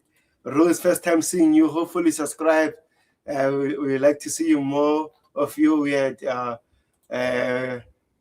Desmond Oting was here. Family count. We had Oting. JC is back. Hopefully, we can see more of JC because it's been a while. DJ Sef. Eh, hopefully he's happy about Sanchez. It's been a while. We heard Yeah, from JC. They were Koyas. yeah, it's been a while, and we had Yeah. our fellow South African here in Nkosi. Where's Nkosi? Nkosi here. So anyway, thank you guys. Up the chance. See you in the next stream. Hopefully on Thursday. Peace.